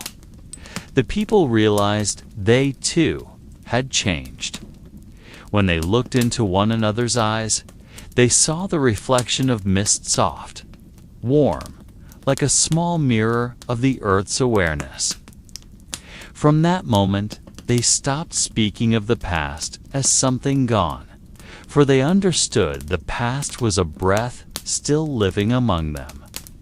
When night came again, a child asked her mother why the mist never truly left. The mother answered gently that the mist never came or went, for it was the space where all things meet.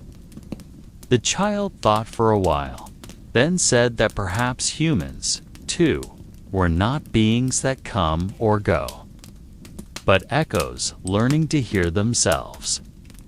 The mother smiled, nodded, and gazed upon the valley, now like a still white sea. There was no restless curiosity anymore, only the soft acceptance that perhaps the world had never truly begun, perhaps it would never truly end. In the days that followed, the valley no longer separated the voices of humans, the whispers of the wind, or the flowing of water. All began to speak in one language without words, only soft rhythmic vibrations. When someone walked among the trees, the leaves above trembled gently, as if in reply. And when they rested beside the river, the water swirled in small circles, as if recognizing their presence. There was no longer any difference between hearing and being heard, between seeing and being seen. The world seemed to have become aware of itself, and humans were merely one of the ways through which that awareness breathed. The nights grew longer, not because of darkness, but because time itself had begun to lose its shape. The moon appeared closer, hanging low between mountain and valley, and the stars no longer felt distant. Sometimes, far on the horizon, a thin arc of light moved like a line connecting the heavens to the earth. No one knew whether it was a being, a spirit, or merely the reflection of something greater. Yet everyone who saw it felt the same sensation, the sense of being watched, not by eyes, but by a presence both warm and ancient. The elders began to write their stories again, not on stone or bark, but into the air. They lit small fires before their homes and spoke softly into the flickering flames, letting the smoke carry their words to the sky. The smoke rose slowly and vanished without direction, yet each time someone spoke, the air around them trembled. And sometimes a small glowing symbol appeared among the embers, floating for a moment before fading. They believed the world was rewriting human memory, that the earth was transcribing itself anew, so it would not be forgotten again. One morning, the children ran into the center of the valley and discovered that the ground beneath them pulsed gently, like the heartbeat of a giant lying beneath the earth.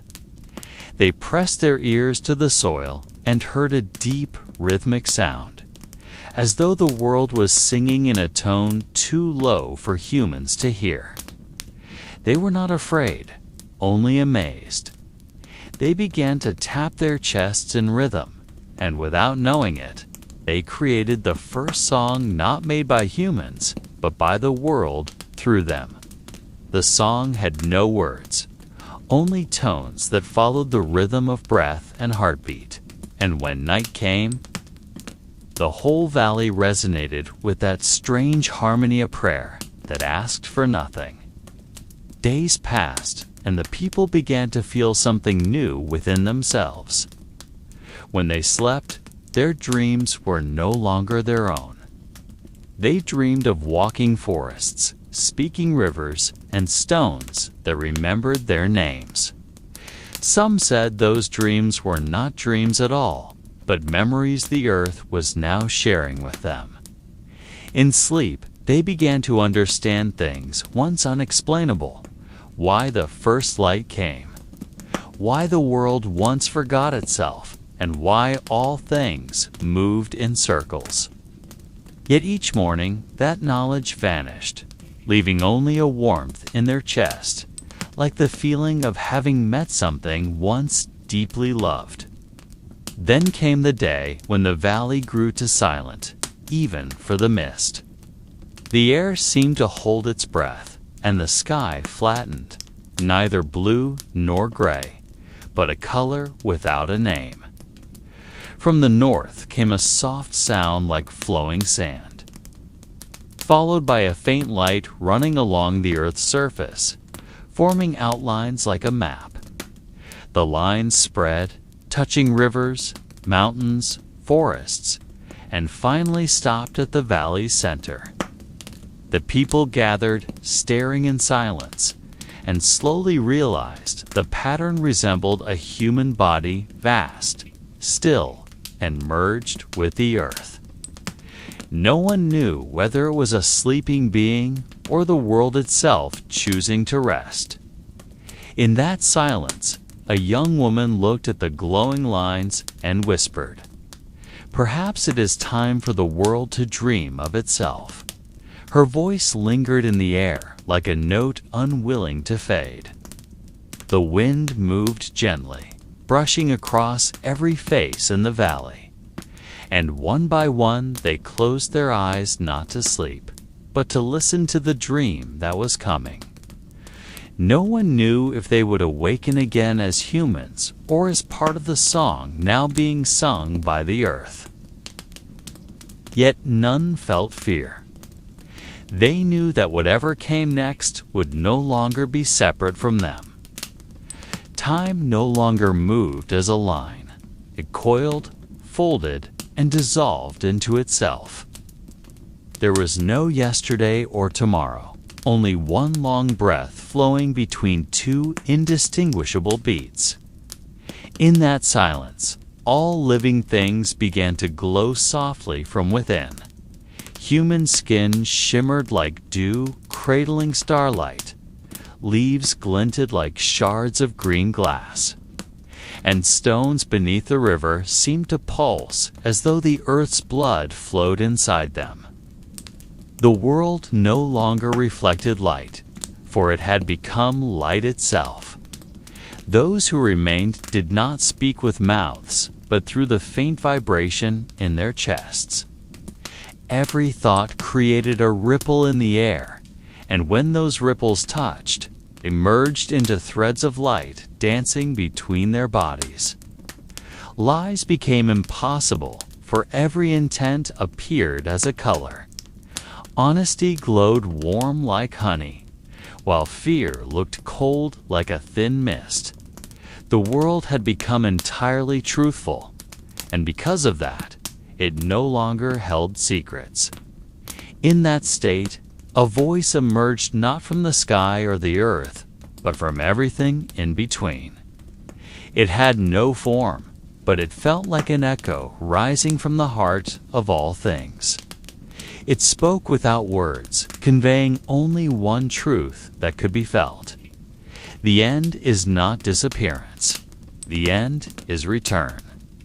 After that light began to swirl above the valley, forming a perfect circle that slowly rose into the air, like a giant spiral tracing the final letter of a long-held prayer.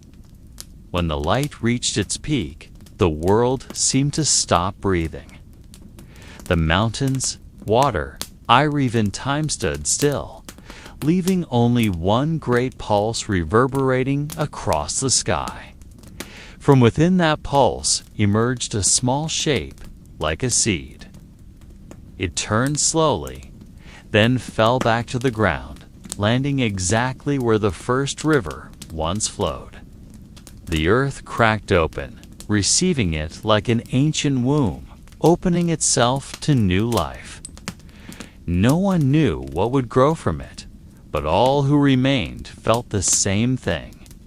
The world had planted itself anew. They looked at each other, smiling in the beautiful quiet. Some began to walk toward the morning light, while others lay down on the warm earth, letting their bodies dissolve into the soil. There were no tears, no farewells, only relief, like the end of a song finally finding its own melody.